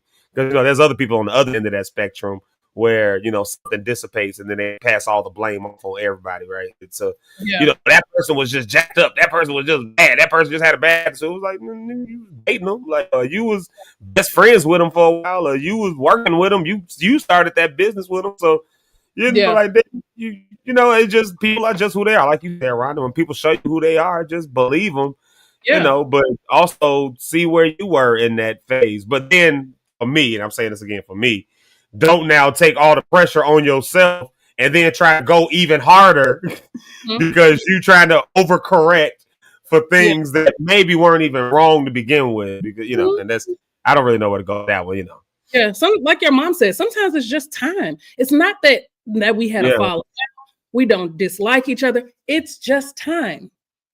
And I think people have a hard time accepting that it doesn't have to be this big blow up. It doesn't have to be, you said something wrong to me or you did something wrong to me. Sometimes life just takes you in two different directions. Yeah. It's not as close to you anymore. I can cheer you on. I can support you and all of that, but I don't have to be right next to you to do it. You don't have to be right next to do it. So are you saying some relationships are seasonal? For sure. Yeah. For sure. I will give a good example, and this is me being vulnerable because every time I come on the show, I tell my business just for Eric's sake. Yeah, don't stop this. I want you to go into that, but since Rich is backstage, I want to bring him to the stage with us. So here's the pass. But Rhonda, we're coming right back to you. I just want Rich on the stage while we do it, so we can judge together. So we have a chance to get lost in the conversation. We'd have to leave Rich waiting backstage. So there he is right there. Hey. That star Rich Holmes is with us today. Good. Hey, Rhonda, what's cracking like it? It's all good. How you feeling, man? Good, man. I'm feeling a little bit better. Actually, let me say that I'm feeling a lot a bit better, but I'm not 100%. I know I'm not 100%. And so when y'all see me turn around coughing and stuff, y'all just got to forgive me for coughing all at these mics. But I'm much better than I was the last couple days. I will say that much. I don't feel like a Mack truck punched me in the chest today. So that's the improvement. Glad to hear that. Eric, you good? Yeah. I am great. I'm just enthused to hear Rhonda's business.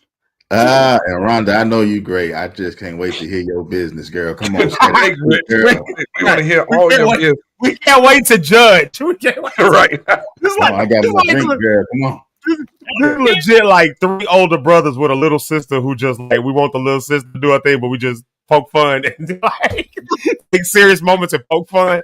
And be like, if y'all hate me, just say that. Like, these are I don't hate you. These are my judge glasses. That's why I switched. I put these on our judges. Go ahead. Go ahead, Rhonda. Okay. So in talking about like time and it just being seasons. Mm-hmm. Look at y'all. Yeah, go ahead. I'm sorry. I was most recently dating, and I think we've talked about this maybe in the very beginning when I first started being on. I really, really liked him. This man don't have no kids. He's like what? In the same like age group as me, very, very attractive, all of these things. And he dumped me in March. Wow. And we had been talking dating, whatever you want to call it, since like October. And in March, he was just like, I just need to get my life together. I just have so much going on, blah, blah, blah. So we stopped talking. I was really, really hurt. My feelings were really hurt. Well, I don't want to say really, but they were hurt. I don't want to put too much sauce on it because I was okay. But it did hurt my feelings because I really, really felt like we had a future. And so just last week, I get a call. Now, mind you, we have not talked. We never really got a chance to like talk out everything that happened and like how it made me feel and all of that stuff. So he had called like a couple of times in the meantime, between time, but I never answered the phone because I didn't have anything to say. Like once you said that you were done and you didn't want to continue, then that's it. Like, let's move on. And that has been hard for me too. Like letting people spin the block. Like, okay, you mistreated me, but people make mistakes and, giving all of this grace and excuse. And I wouldn't even say it's grace, giving people excuses who come back into my life. And so he called this week, very apologetic, tears and all of this, and like logged on to the live that I did with D last week and all of this stuff. Man, he been locked in, huh? Where were you when we were talking? What if his reason was legitimate? I don't care. Wow. I do not care. Why not? You get to mess me over, and then you can come back and smooth it over. Okay. Like never happened. But would you rather him stay and mess you over? I'm sorry? And would you have preferred him to stay and mess you over, knowing he wasn't right? Like I said, you did what you did. You made your decision. Stay there. Like live in that, settle in that. Don't try to come back. And the way that he left was like, I asked him, because he said, I just need some space. I need some time. I'm trying to, get myself together and all of that. Okay, what does that look like? Okay. What does that look like? I was just going to ask that you asked that. Just can't just go off into the abyss. And then when you decide that you are ready to come back, then I'm supposed to just be there. That's not how it works, baby boy. Well, he give you a reason. That's I need to get myself together is too vague for me. What does that look like? What does that sound like? What does that feel like? And where do I fit in all of this? Because you don't. Exactly. Yes. But see, men are different than women. We handle stuff differently. Go ahead, Eric. You got it. And I'm not saying you're wrong. I'm not saying you're wrong. Right. And he handled what he needed to handle, and I moved on. You can't expect me to sit and wait for you. I don't think that that's fair, especially when I don't know what's going to happen next. But did he say sit and wait? He never said that.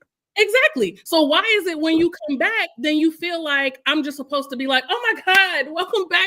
No. The reason I said that because you said, don't expect me to sit and wait. Right. He never said that. He didn't say that. So if you would have sat and wait, that would have been on you, right? Correct. But the conversation that we had this week, like well, I just don't understand. Like, I had stuff to do and all of that. That's fine. You had to take care of yourself. Continue to do that. I'm now choosing to move on. Okay. So that's great. If you made that choice. and wait around. Because when we were together, I say like, why you don't never like support Rhonda on the Rocks? Like he has another friend that has a podcast, always posting her stuff. When I would go live, never see his name in the comments, none of that.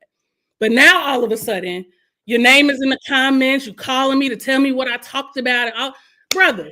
So Rhonda, could it be that he really was trying to get himself together and preparing himself for you? And understanding, I spent time with Rhonda.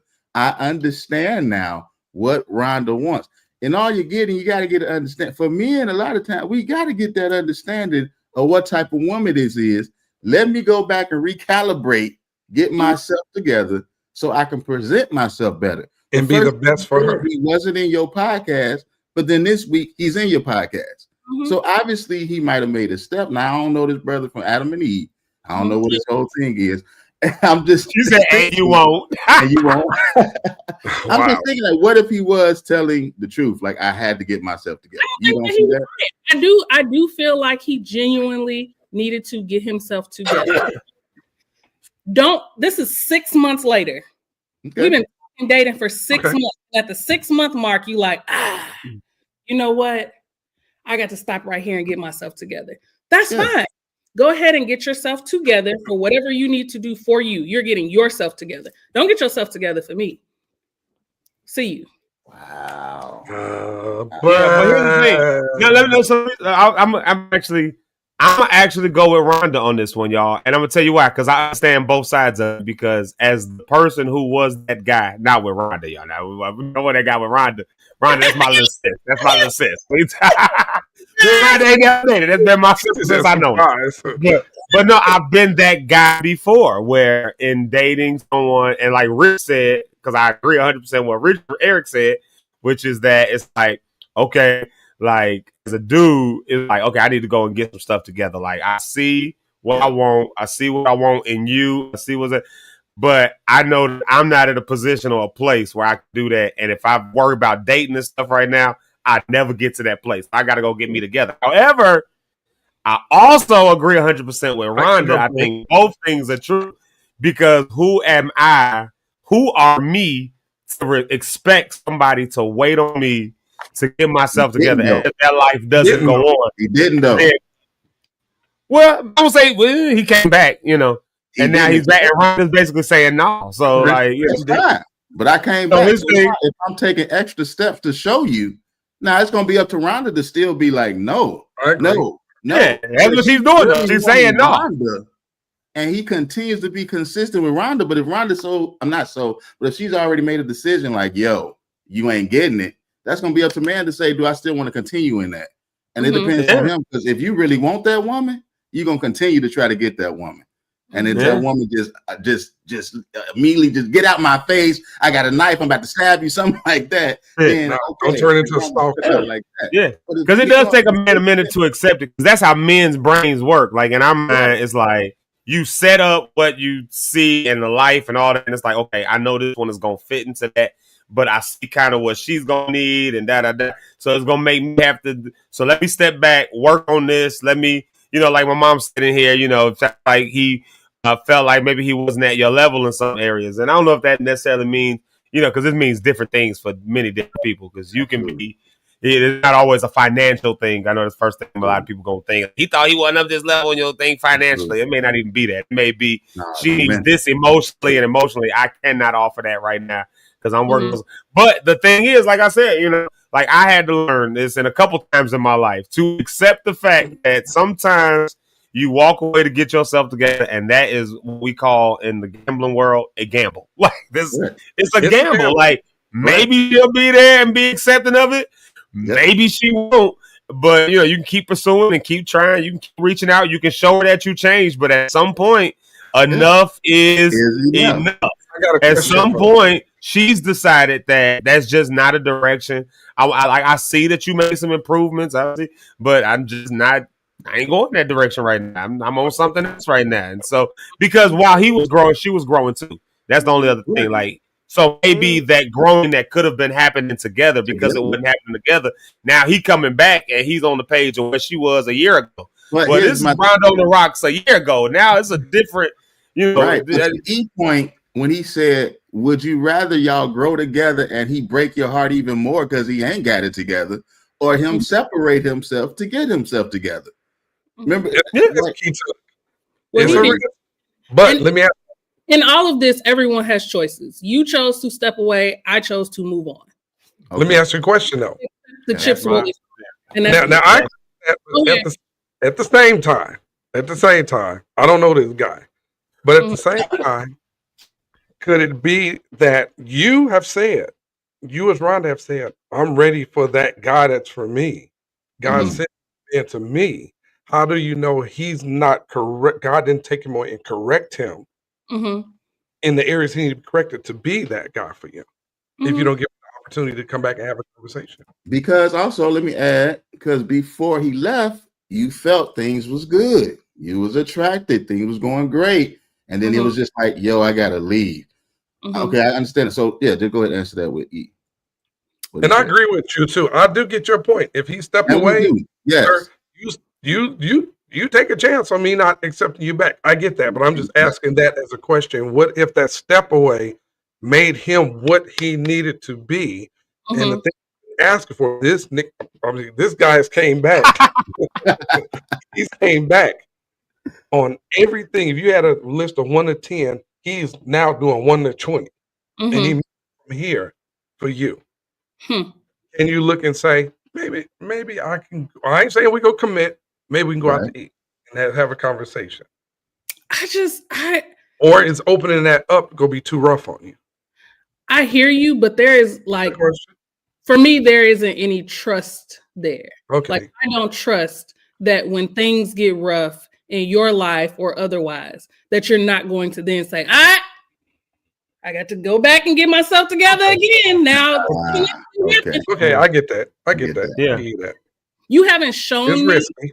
Maybe I haven't given you enough grace to show me, but I just am not in that place anymore. The amount of times that I have let a man apologize his way back into my life and I've done this and done that, it has been detrimental for me. Like it hasn't. And so in this season of my life, it just ain't no get backs. It's just enough is enough. Like enough is enough. Boundary for me. Like once it's over, especially because I've given you grace. I've talked to you. What does this look like? What does this sound like? What does this feel like? Because if he would have said and I know you can't necessarily put a number on it or whatever. If he would have said here are the things that I feel like I need to do to be better. Here are the things talk me through some of it. And I know that that's hard because you're a man and men don't do this, that, and the third.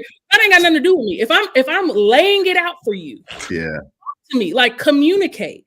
Tell me what it is. If you want me to just completely leave you alone, say that. But you can't tell me, I need to get myself together. And then next week you calling. What do you want? Yeah. What do you want next week? Are you just texting me randomly or brother? No, sir. You're not going to continue to hear from me. If you're going to step away, then step away fully and be done. Yeah, he's trying to make you a pocket girl. We ain't got time to be a pocket girl no more. We done with that. I'm trying to test the water. Let me test the temperature. Let me see if Rhonda's still mad. Let me see if she'll answer the phone. Let me see if she'll respond to the text. No, sir. No, hard line for me.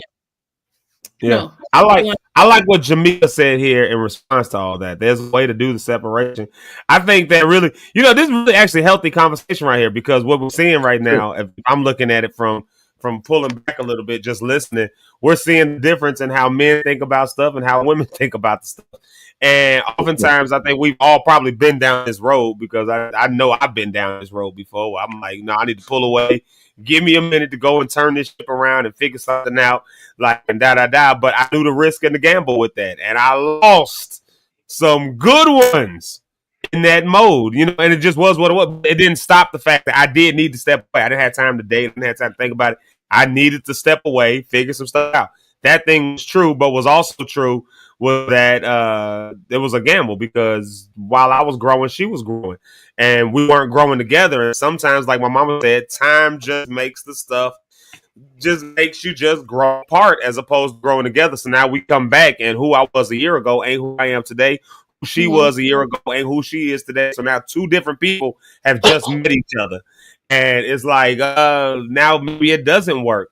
But I like what Jamaica said. There's a way to do the separation. It's the end goal, like the communication thing. But I know that's where I always failed that test. I did not communicate well. I'm not gonna say it. I'm not gonna.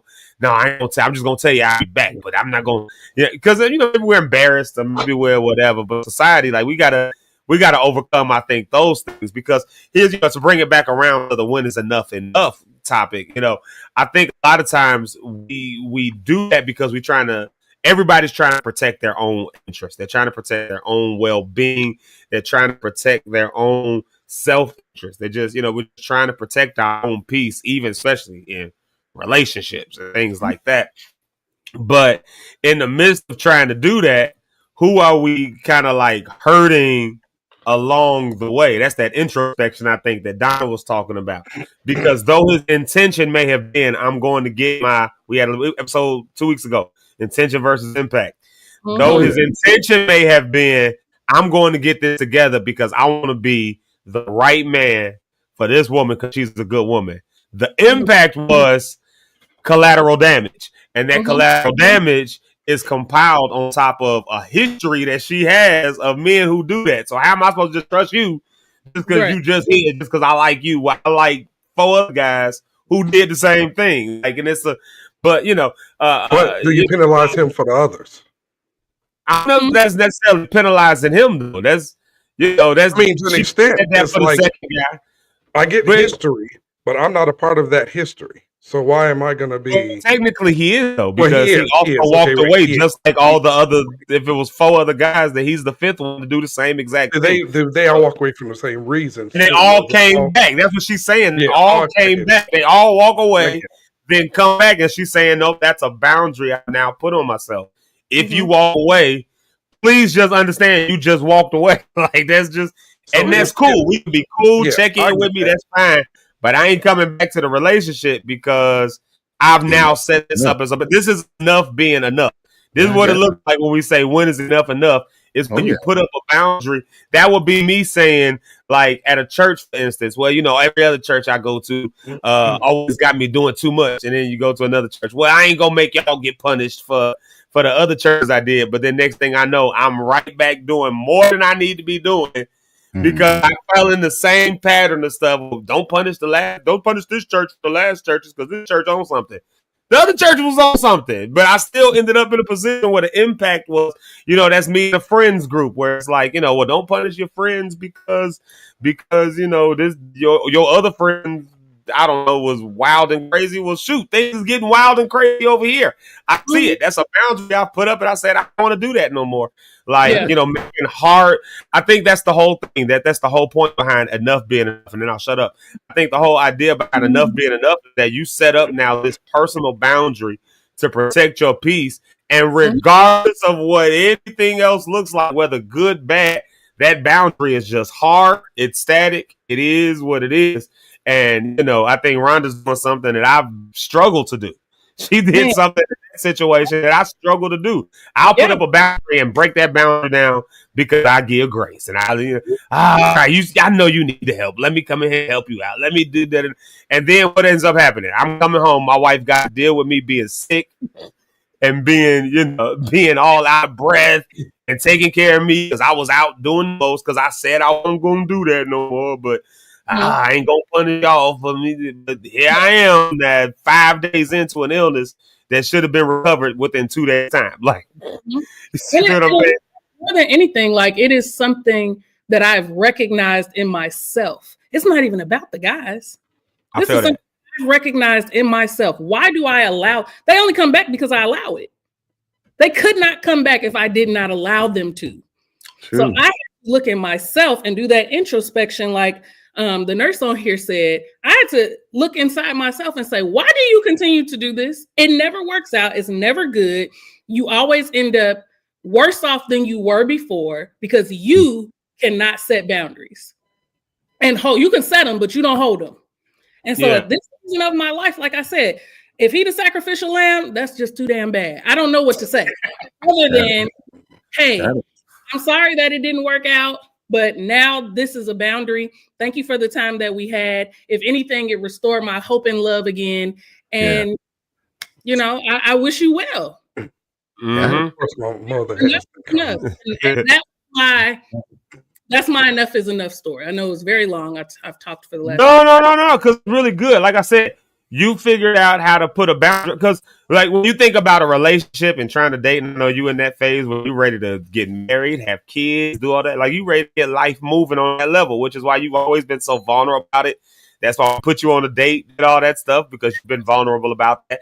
But, like, so for something that major, for you to have a boundary and then say, wait, I like this guy.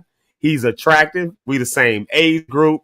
We vibed well, all of that. But my boundary is nonetheless my boundary. I don't care how good the 3-point shot was. Your foot was over the boundary line. You were out of bounds. And so I don't care, Steph Curry. That was nothing but net from the half court line, XYZ. But because your foot crossed the boundary, it don't count. I don't care how remarkable it looks. It can go on Sports Center tomorrow. But the points don't count because it was over the bounds. A boundary is a boundary. And again, like we for a lot of us, especially those of us, again, who grew up in the church world as PKs, I think we do this really poorly. We don't know how to set boundaries, especially if we're really trying to care for our parents and trying to really make sure things. We learned that in the church world, how to not set static boundaries, because always give people grace. My dad used to always say, give people the benefit of the doubt and let the Holy Spirit get the increase. And I live by that. I really do. But there are times where it needs to be give people the benefit of the doubt and make your boundaries, and then let the Holy Spirit give the increase, because the boundaries be just a moving based on who I'm dealing with. And I love what Rhonda said. It ain't got nothing to do with him. It just got everything to do with your foot was over the boundary line. That's the rules is the rules. And I set that up for my life going forward, because there's things that I'm growing into that I need to do. And if I don't put these boundaries, I know what I'm going to do. If this don't work out, I'm going to do this again for the next guy. And if that don't work out, so I got to just set it. Just it is what it is. And I hate the collateral damage now. I hate the collateral fallout that is happening, because this is a really good one. But boundaries is still boundaries. You know what I'm saying? Like that was God not testing me, so to speak, but like I've prayed extensively about the way that I date and the way that I go about dating and all of that. And I truly believe that this was a test for me. Like, are you going to let this nigga spin the block? Because you said time and time again that you were not going to do that. And when I tell you his profile, out of all of the men that I've ever dated, he has the best profile when it comes to like the things that he has, his character traits and all of that. But the 3-point shot don't count, baby. You out of bounds. You out of bounds. And that's that. And that just, and it just comes with the territory, like it comes with the territory. But like I said, we do that so often, like those of us, and I know everybody on this podcast, I know all the hosts on this podcast, so I ain't gonna take all the brunt for boundaries that be moving. I would say that I think that, let me see, I would say Rich is probably the one I know with the strongest boundaries. Rhonda, you picking that up. Rich has pretty good boundaries. Rich is a really good job of boundaries. Me and Eric, though, like I think that we don't do a good job with boundaries. We give praise to people. Like I've seen, so Eric be talking about me needing to sit down, so I'm gonna talk about him for a minute. I've seen over the years. I mean, I really mean this sincerely. I've seen and I'm talking about them, but I'm actually giving them praise. But at the same time, like let everybody that's watching know, stop using this man. Stop using him up. Because like even with the thing that's coming up, right? A thing that's coming up that we're gonna be doing somewhere down the line. I ain't gonna tell y'all what thing it is, but the thing will not exist if Eric Rideout ain't in the midst of it. Here's the problem. This ain't Eric Rideout's thing. This ain't Eric Rideout didn't ask for this. He didn't bring it. He didn't say let's do this. He didn't go approaching nobody. Somebody hit him up and then put all the weight on his shoulders, and then he went and did it. I've seen him over the years do that so many times. And then the crazy part that always gets me upset, this is how I know this like my big brother, because I be getting legit pissed off with people. They will take advantage of him and won't give him as much as a thank you when it's all said and done. They just ask for more out of it. Rude like that. Except I will say for this, then you still give them more and more. That's this is the thing. This certain artist we're talking about now. His team is paying. They're good. Don't get me wrong, they're good. I'm talking about the other people involved in it. Yeah, I'm talking about the other people, and you know how I feel about that. Y'all heard my phrase. Tell them they can. S my B through my D. Like it's an entity that could do my B. S my B through it. Suck my balls through my drawers. That's what I told them. That like, and I said it that way because I wanted it to stick. Lord. Like I wanted it to stick. That's why I said it that way. Because they put no. We got it on camera. I know. I take the preachers on camera for a minute. And like I wanted. That's a Jay-Z line, y'all. That was a Jay-Z line. I was quoting Jay-Z. Oh, diamonds are forever. No. But this is why I say that. This is why I said it that way because I wanted it to stick because I don't like that. Like, but when I see that happening, there comes that introspection, and I looked at myself and I said, "How many times have I done the exact same thing?" While I'm getting upset that people did that to Eric, and I'm getting upset at them talking about Eric, you need to make sure they do like let them take care of you, let them do that.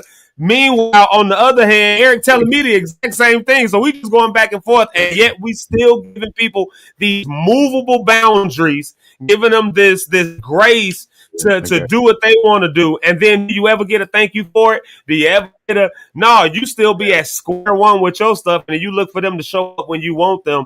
And some of these people don't even as much as answer a phone call when it's time.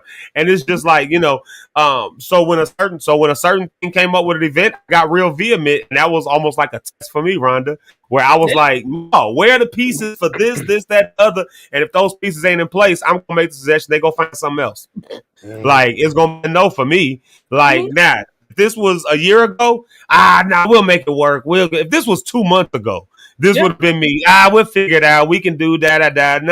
No, it ain't no thing. No, this time it was like I got a lot on my plate. I'm getting overwhelmed. I'm starting to burn out again.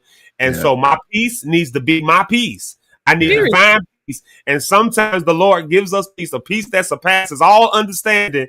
And then we take it and just give it away. Like, well, that surpasses God's understanding. Why would you pray for peace and then give it away? So I gave you a peace that surpasses your understanding. And you gave it away. Well, that surpasses my understanding because I gave it to you. Like, and that's where I found myself doing. So I got vehement with it. I was like, no, if it just don't work out and come to where it needs, if I don't get in the mix, I don't care. Like, I'm cool with that.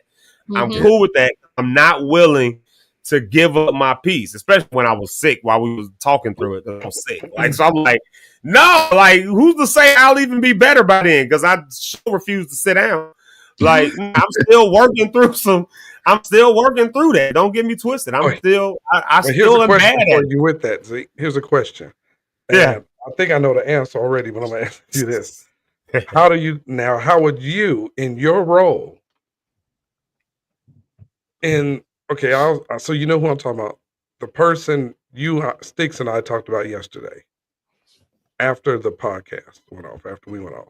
And we all sharing about what was said. And I'll put it in the comment. Yeah. Okay. I got you. Yes. Yeah. I had to go back to the conversation. I'm still foggy in the brain. I'm drugged up. I'm doped up right now. In case you forget, it's in the private chat. So just so you know who I'm talking about. I'm doped up still. How would you deal with if you say I'm not a backlash from that that person? How if they had an issue with that your decision? Say that question. I missed the first part. I was coughing. I missed the first. How would you deal with that? Like, you say this is my stand on something. This boom, boom, boom, and say that certain person. Well, I'm saying it's this, that, and the other. Yeah. And you took your stand, but they're like, well, I'm what's the word when you I'm in charge of this. Yeah. This is what it is. I have authority over. Or if you decide to say, I ain't doing it. How do you deal with the backlash of that if that person feels some kind of way come to you and say, hey, you even forgot, blah, blah, blah, blah, blah, blah, blah, blah, blah, blah. I feel that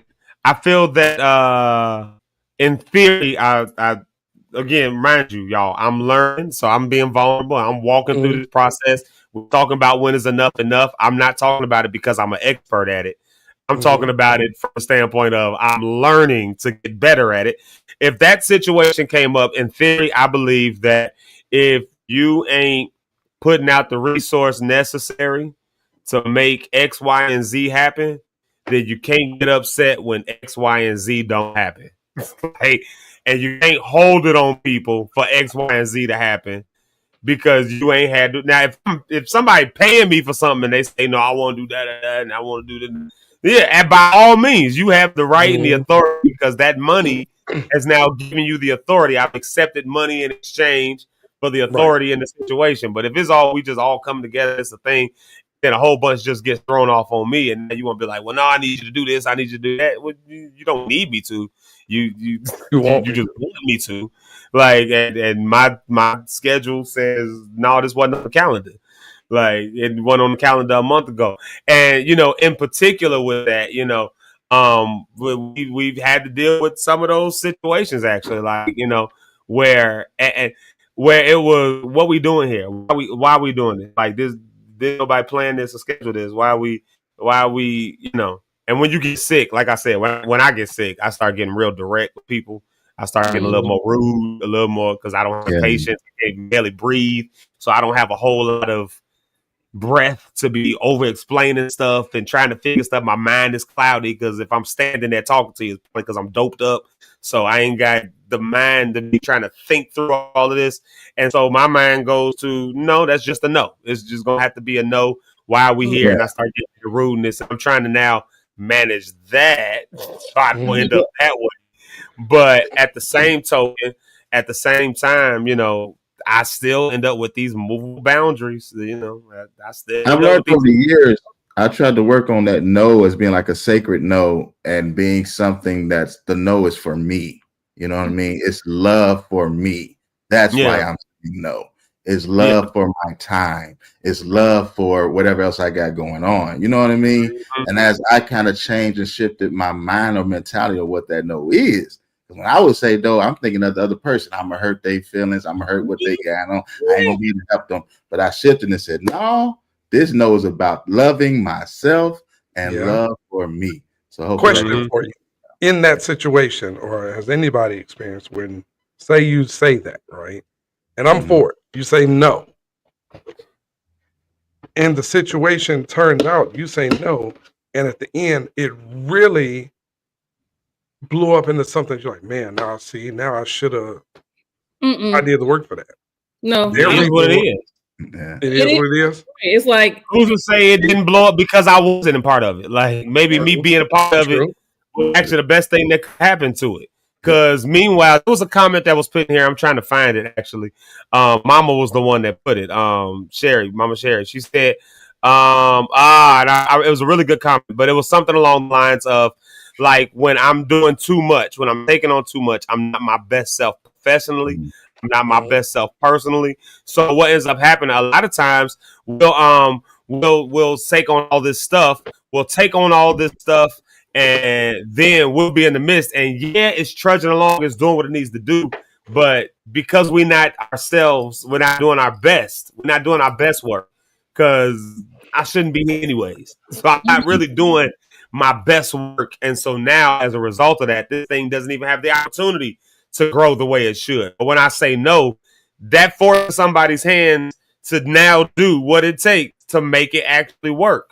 Like, they can't rely on me. They can't rely on y'all to make something happen because now you got to do. I heard Steve Harvey say this one time on Family Feud. He said, like, or maybe it was his show or his morning show, but he said, I won't answer the call when I see a Cleveland area code. He said, I already know it's somebody in my family calling to ask for some money. And he said, my response to them started being, my response started being, what would you do if you couldn't call me? He was like, well, I guess I had to da-da-da. He said, well, do that. Like, start there. Do what you would do if you couldn't call me. Because that's what you would have to do anyways. Because here's the bigger problem. Here's the bigger problem at hand. When they figure it out, you know what it's going to ultimately end up doing? Costing them, which is probably what makes it blow up. Because the person who got paid can now use that money that they were paid to put their effort and time professionally into making it grow versus trying to partner along or ask somebody for a favor, volunteer, versus trying to do that, which doesn't net you the best results. And so now here's the problem I have. If you was going to end up having to pay somebody anyways, then what the did you come to me on some free stuff for and ask me to do all this additional extra work? If I said no, you was going to go pay somebody anyways. You didn't even approach me from that standpoint. You approached me from, hey, bro, I need a favor real quick. Can you, hey, man, can I get the, hey, man, can I do the, and if we would have said no, then you was going to go and pay somebody because you showed me that's what you did. And that's why it blew up. Wonderful. Like, but that almost makes me say, all right, don't approach me no more and ask me for nothing else because I see what you want. Like, you know, and I'm not knocking partnerships. I'm not knocking friendships. Like, you know, because full transparency moment, I ain't paying none of these people that's on the stage, y'all. That's on here. And get up every day. I know we can't. Cut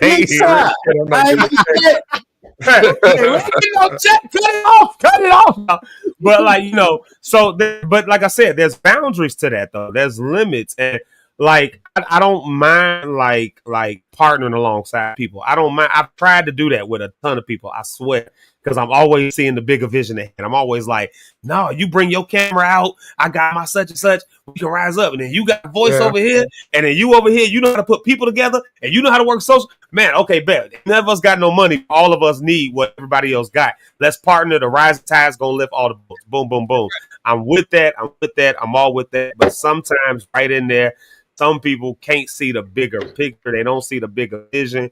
And then it just becomes about, you know, it just becomes about them. And then they start pulling more on you than you should have pulled on you. And every time I feel like I'm becoming that person, I rather just step back and pull away. And then I just don't even ask no more. I just don't even until I can find the money or the resource or something that makes the partnership look better, you know. And that's my way of it. I don't know about y'all, but yeah. So Eric, Rich, y'all haven't said when enough is enough, or how you know when enough is enough for you. Man, me and Rhonda out here vulnerable, telling our business, like bearing our soul, and they be like, "Yeah, let me ask you another Eric talk about, can you hear me? Nigga, you know we hear you." No. I had knocked my whole microphone off. I knocked everything on the ground. That's why I've been told, like, oh crap. So we got you. You in there? Okay. So to answer that question, when is enough for me? When I feel. You said when I feel like it. Like it. If I feel like I can be in the middle of doing something, like I'm done. Yeah. And then I'm done. Or some days I say, oh, I can do that. I can handle that. You want me to do that? Psst, bring it on. So I have my days when I'm like, hey, I can do it all. Then I have my days like, yeah, I don't want to. But well, do you feel like you have very clear boundaries? Like people with some people, yeah. Do other people know when your enough is enough? Like, have you established a clear enough boundary where people know, like, you know what, I'm not even gonna come to Eric because I know some people, yeah. Some people have that. Some people will tell you that. They're like, I didn't bother you because I already knew. Just like the person I told Zeke on the side conversation this morning about this individual called me yesterday and said, you know what? I didn't think to come to you because I know you got a lot going on, but I regret I didn't. But I know you had a lot happening and we didn't come to you, which would have alleviated 90% of these issues. So some people, yeah. But that's just me. I don't care what I'm doing. Even when I'm at my 9-to-5 job, I'm doing job applications and I'm reading people's stuff. And I'm like, yeah, I'm over this for the day. And I'm done. I can move my boundaries everywhere and not feel bad. That's the difference. And I'm not a jerk, but that's the difference in me and some people. It's like boundary pushing for some can be because I don't want to upset somebody. My thing is, no, I don't care about upsetting you. I just don't want to do it or I want to do it. I have that right. Like I always tell people, you have the right not to answer your phone. You have the right if somebody calls, well, let me explain to you what happened. No. Well, I'm just trying to tell you what happened. I have the right not to care. I don't want to hear it. You know, we have rights that we let people dictate to us and we don't have to. I am big on that. Like, well, this is how he felt about you. So I don't care. I don't want to do it. I'll give you that. Yeah, I will give you that. I don't care. You know, and it's not that I'm a jerk. It's just that I don't believe in letting another person's life and their thoughts rule my happiness and how I live. I've just never been that person. I don't care. The whole room can say, we hate you. So I sit in a room with 200 people and not care and eat and laugh and watch TV and have a great old time because I genuinely don't care. They think my sister's mad at me all the time. They say, you just don't care about nothing. You stupid. So. But when you got a person like that, it's hard to get under their skin. Certain things get under my skin. Me overall, that's how my boundaries. I set them up according to what I'm doing. So, hey, can you do this? Yeah, I can do this part of it. I can't do that part. Can you do this? I can do this. I can't do that. Can you do this? I can't do none of it. But you did it last week. I don't care. This week, no. I'm mad at you. All right, well, you have a great day. And works on both sides. Yeah, that's fair. That's fair. All right, Rich, it's on you. Pastor. Yeah. So, man, I think my wife helps me out to let me know when enough is enough. She's very good at that. You know what I mean? That's like, good, though. That's good. Like, for real, she'd be like, I think you're doing just a little bit too much. You may want to take a break to see what's going on. But I feel like I can take on the world when I know I'm in the will of God.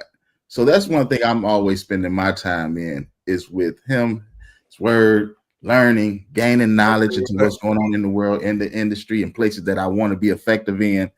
And then as I connect and or I hear from him or I feel like I'm led to a certain place, then I know this is something I'm supposed to do. When I feel overwhelmed, overworked, this ain't what I'm supposed to be a part of. That's how I live, kind of how I see it. Maybe this is not what I'm supposed to do. Maybe this is not the assignment God wants me to be. Maybe this is just something I want to do. And if it's something I want to do, then I know it's going to come with me being tired. I know it's going to come with me being stressed. I know it'll come with all of those things. And so since I understand that now, I position myself to know how to handle it better, to manage it. But when I'm doing something and I believe I'm led by God, I don't believe in the stress and all of that worry and those things that come with it. I believe it should work and be stressless victory. And that's just where I'm at right now as I'm developing. One thing also I'm learning is like my care level is just not high. Like it's very, very low now. It used to be extremely high. And I'm trying to get more like Eric. And this is concerned. Well, I don't know if it's concerning, but when your family member comes and tell you, yo, your care level is really low. I ain't never seen you like this. Okay, is it time to adjust or am I stay there maturing? Like, yeah, keep it going. Stay there. And so that's why I'm not going into this role of being a pastor because I still care about the flock, I care about people, but it's my level. I don't know what to call that. So I don't know if we got any doctors out there that can help me out. But as far as with just talking with God, he leads me and I feel that stuff. And I don't want to get deep and spiritual, but just in reality, in real life, I've learned that if I'm putting myself so much into it, I'm going to wear myself out. And if it's not something God is leading me to, because I'm relying on his strength to help me endure until my change comes. So, yeah, that's how I deal with it. What do you do when you hit those Gethsemane garden moments? You're in the will of God, completely in the will of God. Yeah. And yet it is a stressful situation. Will of God or not, it's stressful. What do you do when it's the Paul and Silas moment? It's will of God, but you in jail. What do you do when it's so there are those stressful moments? What do you do in those stressful moments when you are completely in the will of God? I'm going to say that in a audible sense. Yeah. What do I do now that I'm in where I know God told me do this, do that, go here, go there, and now approach this point of, is it too much? Because like you said, the family member comes, or your wife, I mean, you're like, hey, babe, because that Sticks is like, I will say, yeah, I'm going to do that. She be like, I ain't with that. I don't think you should do that. And of course, I'm disobedient. And I'd be, I'm gonna go over there. I'm gonna go here. I'm gonna go take that on. Now I'm about to go and do that. Now I'm gonna show up to this show. Now I'm gonna show up to that, and it's like, I know that I need to be doing stuff, but also I've got someone behind me saying, you maybe need to check this out.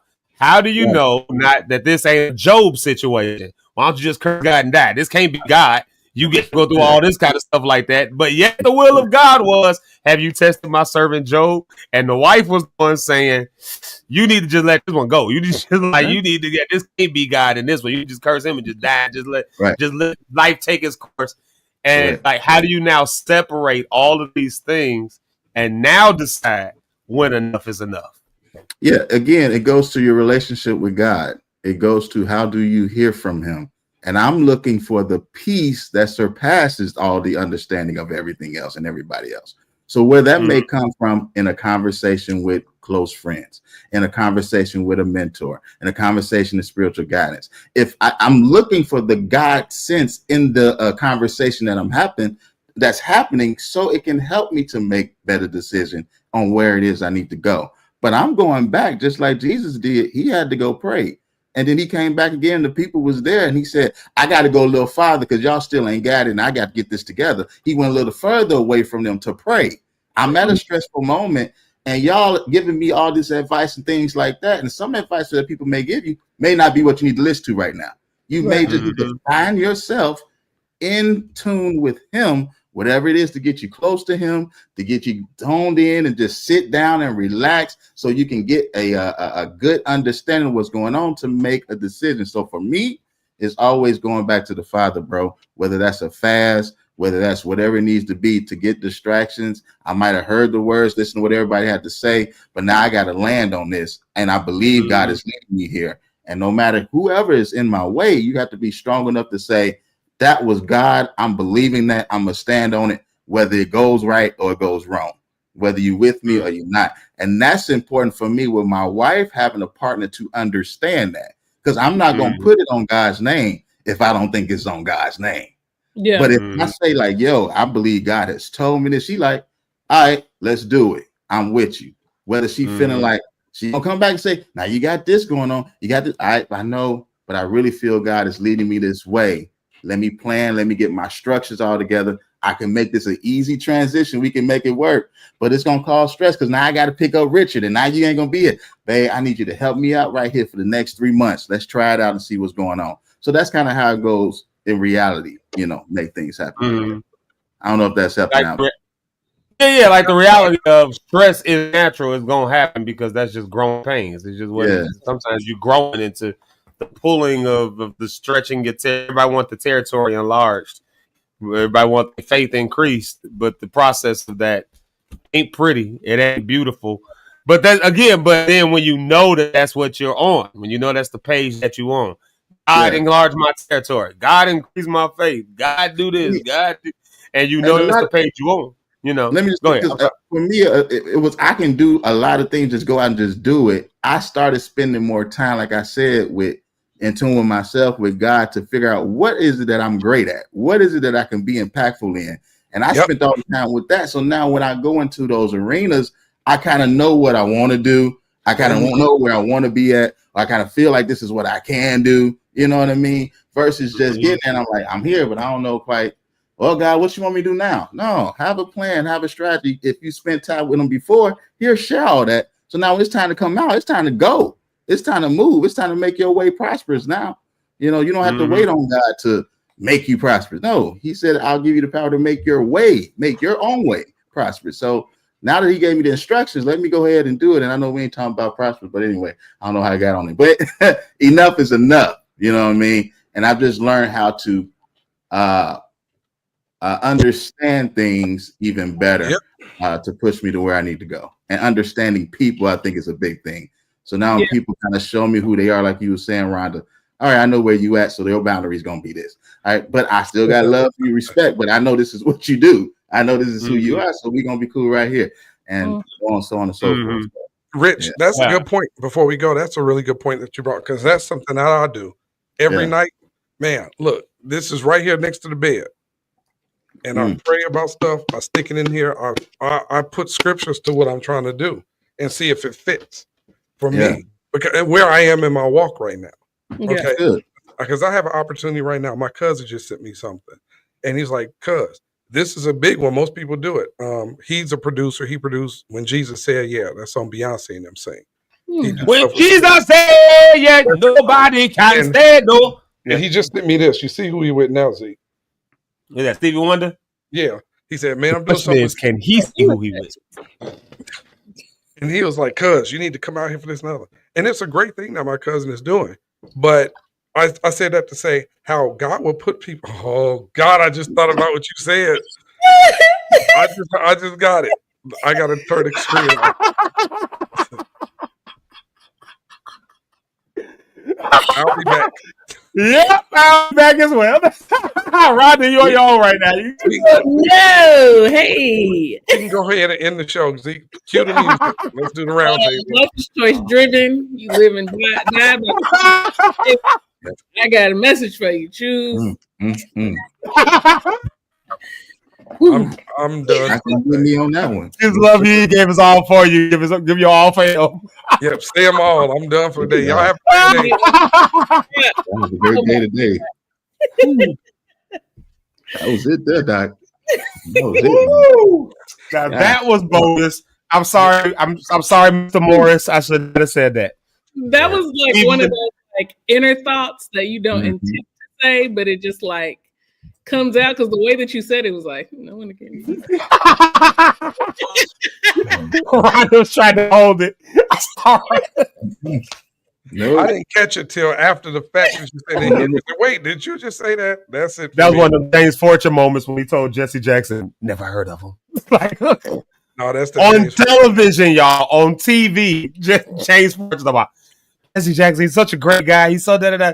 Never heard of him. Like, oh my God, I can't believe that's one of them. Yep. That's a bad. That was disrespectful. I'm sorry, Mr. Morris. I know Stephen Morris. That's his name. I'm sorry. Yeah. He is the greatest of all time, by the way. Yes. He's the greatest of all time. Oh, man. I think Stevie Wonder is an amazing artist. He's awesome. He's actually. Oh no, Stevie Wonder is absolutely the greatest of all time. I don't think his name comes up enough when we talk about the greatest of all time. People be like, "Is it Michael and Prince?" I'll be like, "Ain't nobody mentioned it." Stevie, like Stevie guy, still to this day, he outlived Michael, Prince, all of them. He was out before them, remained after them. He's still touring. He's still like.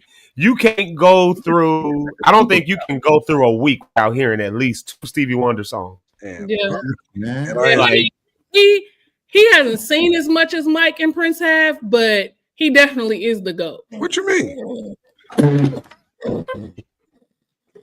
Okay, on that note, go ahead and cue the music, Zeke. I'm gonna go ahead and do my round table. I'm ready. And turn your camera off, Rhonda, too. There, we gonna all be the same because that was crossing the line again. Ah, Jesus! So. I'm choking. Oh God! I need my medicine. Go ahead. Yeah, one of the greatest ones we've ever seen, bro. He's one of the greatest ones we ever seen. He's dope. Oh Jesus! It's like, man. Oh God! I think we were. Yeah. That's one of the greatest that we've ever seen in our time. In our time. We're coming back. Oh God! Coming back. Oh God! In the show, we can't come back. The show is done. We're ruined for the. All right. Well, y'all, thank y'all so much for Zeke Live in the Morning for the run that we've had. We've had a good run with this show. It was it's been a great show. If we get a record label call from somebody, woo! My goodness! Oh man! Okay. All right, we back. Let's see. So I don't know. Like we're talking about, we wrap it up now because the show is done. But enough is enough in this instance right now. Put on my hat. Nobody. Let me take my name off. You got me that y'all. Yeah, that one was just wildly hilarious. That was wild. Jimmy can say somebody get Zeke some milk. No, my sinuses are going. I can't have milk. It's bad for you. Ooh, my God. Y'all, this has been a very enlightening conversation. Hope you know when enough is enough, guys. I think we can call it here that enough is enough. Like before we go, Let me ask you first. Let me ask you this question. E, are we announcing it now? We not just yet. You know what? We got to wait till tomorrow. Yeah, it's gonna be to tomorrow for sure because we have a meeting in a little bit. Got you. Okay. They were on a different time zone. He said, "I'll let you know by the time the show's off at 10," but they're on that. He's 2 hours behind me. So he ain't thought about that when he said it. So tomorrow. That's all good. 1390 already running the flyer though. Without asking. That's crazy. Are you serious? Flyer already? Yep, they put it out 3 days ago before it was even approved. So. Are you serious? Shout out to 1390. Love y'all. They gotta be the first, bro. They gotta be the first. Gotta be the first. 1390. You be quiet after what you just said. Y'all know who I miss? You and I miss. You said we're done for the day. Y'all guys. Y'all are done for the day. Y'all. That Rhonda character is something else, I tell you. Rich, I was trying to take my name off the screen, put nobody and put a whole different face. No parts, nothing that's gonna happen. You know what I heard though? I heard that he's actually like one of the greatest senses of humor in all the music game. Like Stevie Wonder story. I want to hear it before we go. Yeah, I want to hear it, and then we're gonna do our round table. I want to hear a Stevie Wonder story. We get in the elevator on the boat, and he gets in the elevator. Him and his crew in front of me, and dude does this. He had on his glasses, and he picked up his phone. He's like this. I'm looking out the corner, I'm like, and then somebody got about here, hey, such and such. He's doing this. He laughing and scrolling, going through his phone, and like this is what we talk. We ain't talking this. We talking. He's both thumbs on the phone, doing like, who are you talking? What you doing? He knows what he's doing.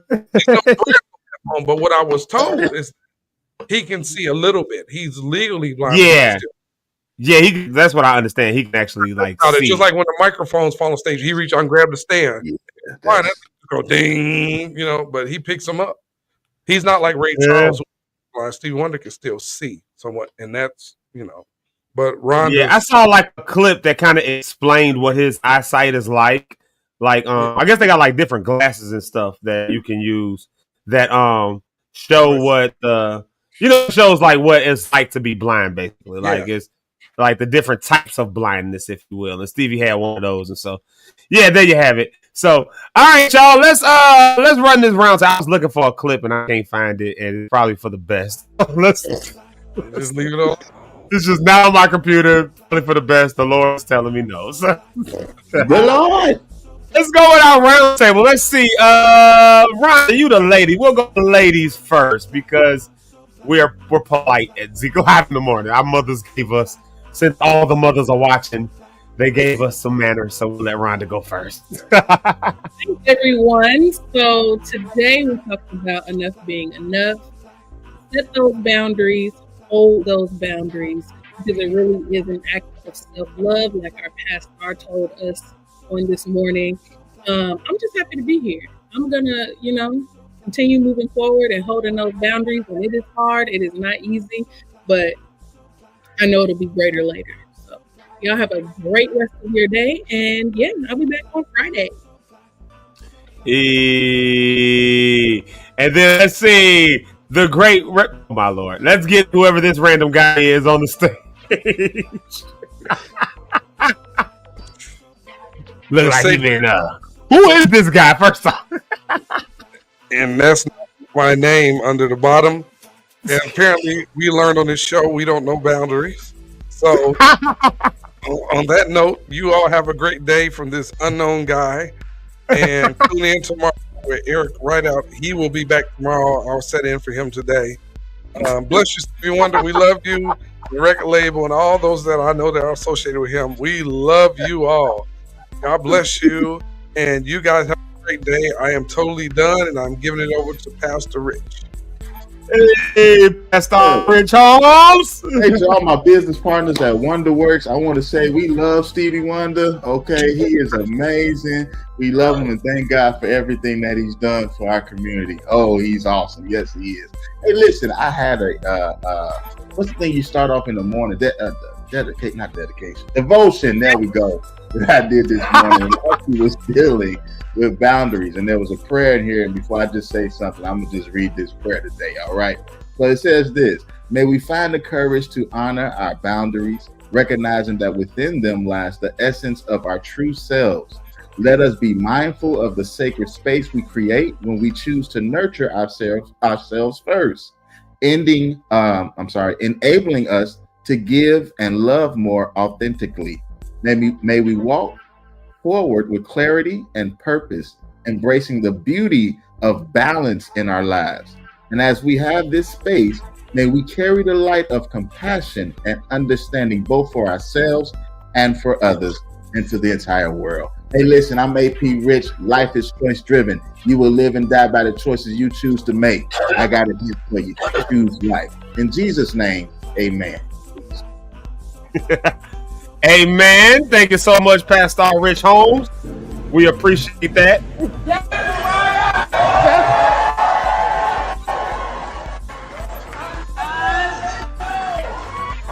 I can't even remark about what I said. Does anybody realize this is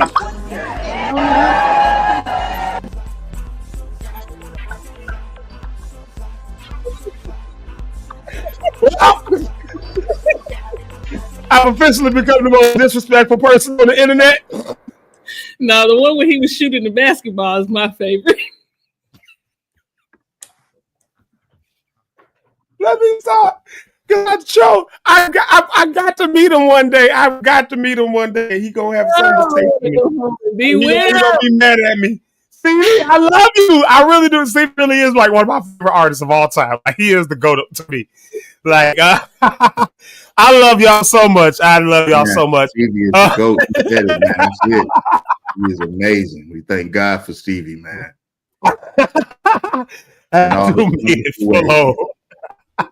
You know, I'm just joking. You're going to have a bunch of jokes with me. So there you have it. Let's see. Mama had to leave, but Rhonda, your mama said great show. So there it is. And Rich, that prayer was good. I love that prayer, Rich, that you just did today from that devotional. That was good. Yeah. That my boundaries. That's amazing that was your devotional for today. That's actually amazing. That's really dope. Yeah. The Lord be working like that. That prayer must have come from heaven, because Miss Ursula said amen. So we only know that she say amen. Only the prayers that go to to heaven. Well, listen, y'all. I love y'all. I thank y'all so much for locking in with us as every day. I appreciate each one of y'all. If you haven't done it already, please subscribe. Please go ahead and go ahead and hit that button, that subscription button. Turn on your notifications. Do all that good stuff, because we definitely want you to know when we got stuff going on, and we got some stuff going on. I think that we couldn't make that announcement today, but go to 1390's page. If they still got it up, then you'll be able to see it. If not, we'll announce it tomorrow, but it will be coming out. They need to hurry up, because this is coming up quick. Like this is what I'm talking about, Eric. They be using you, and then if don't nobody show up because they waited till that, it's gonna be all your fault. And I see that tell them what I said. SMBTMD. Don't say it. That's all. When I say that, y'all know what it means. All right, y'all. See y'all tomorrow. Peace. Merv Hammond is in there. Tell Merv Hammond I said what's up, everybody. All right, y'all. We'll see y'all later. I didn't say him earlier, so peace out.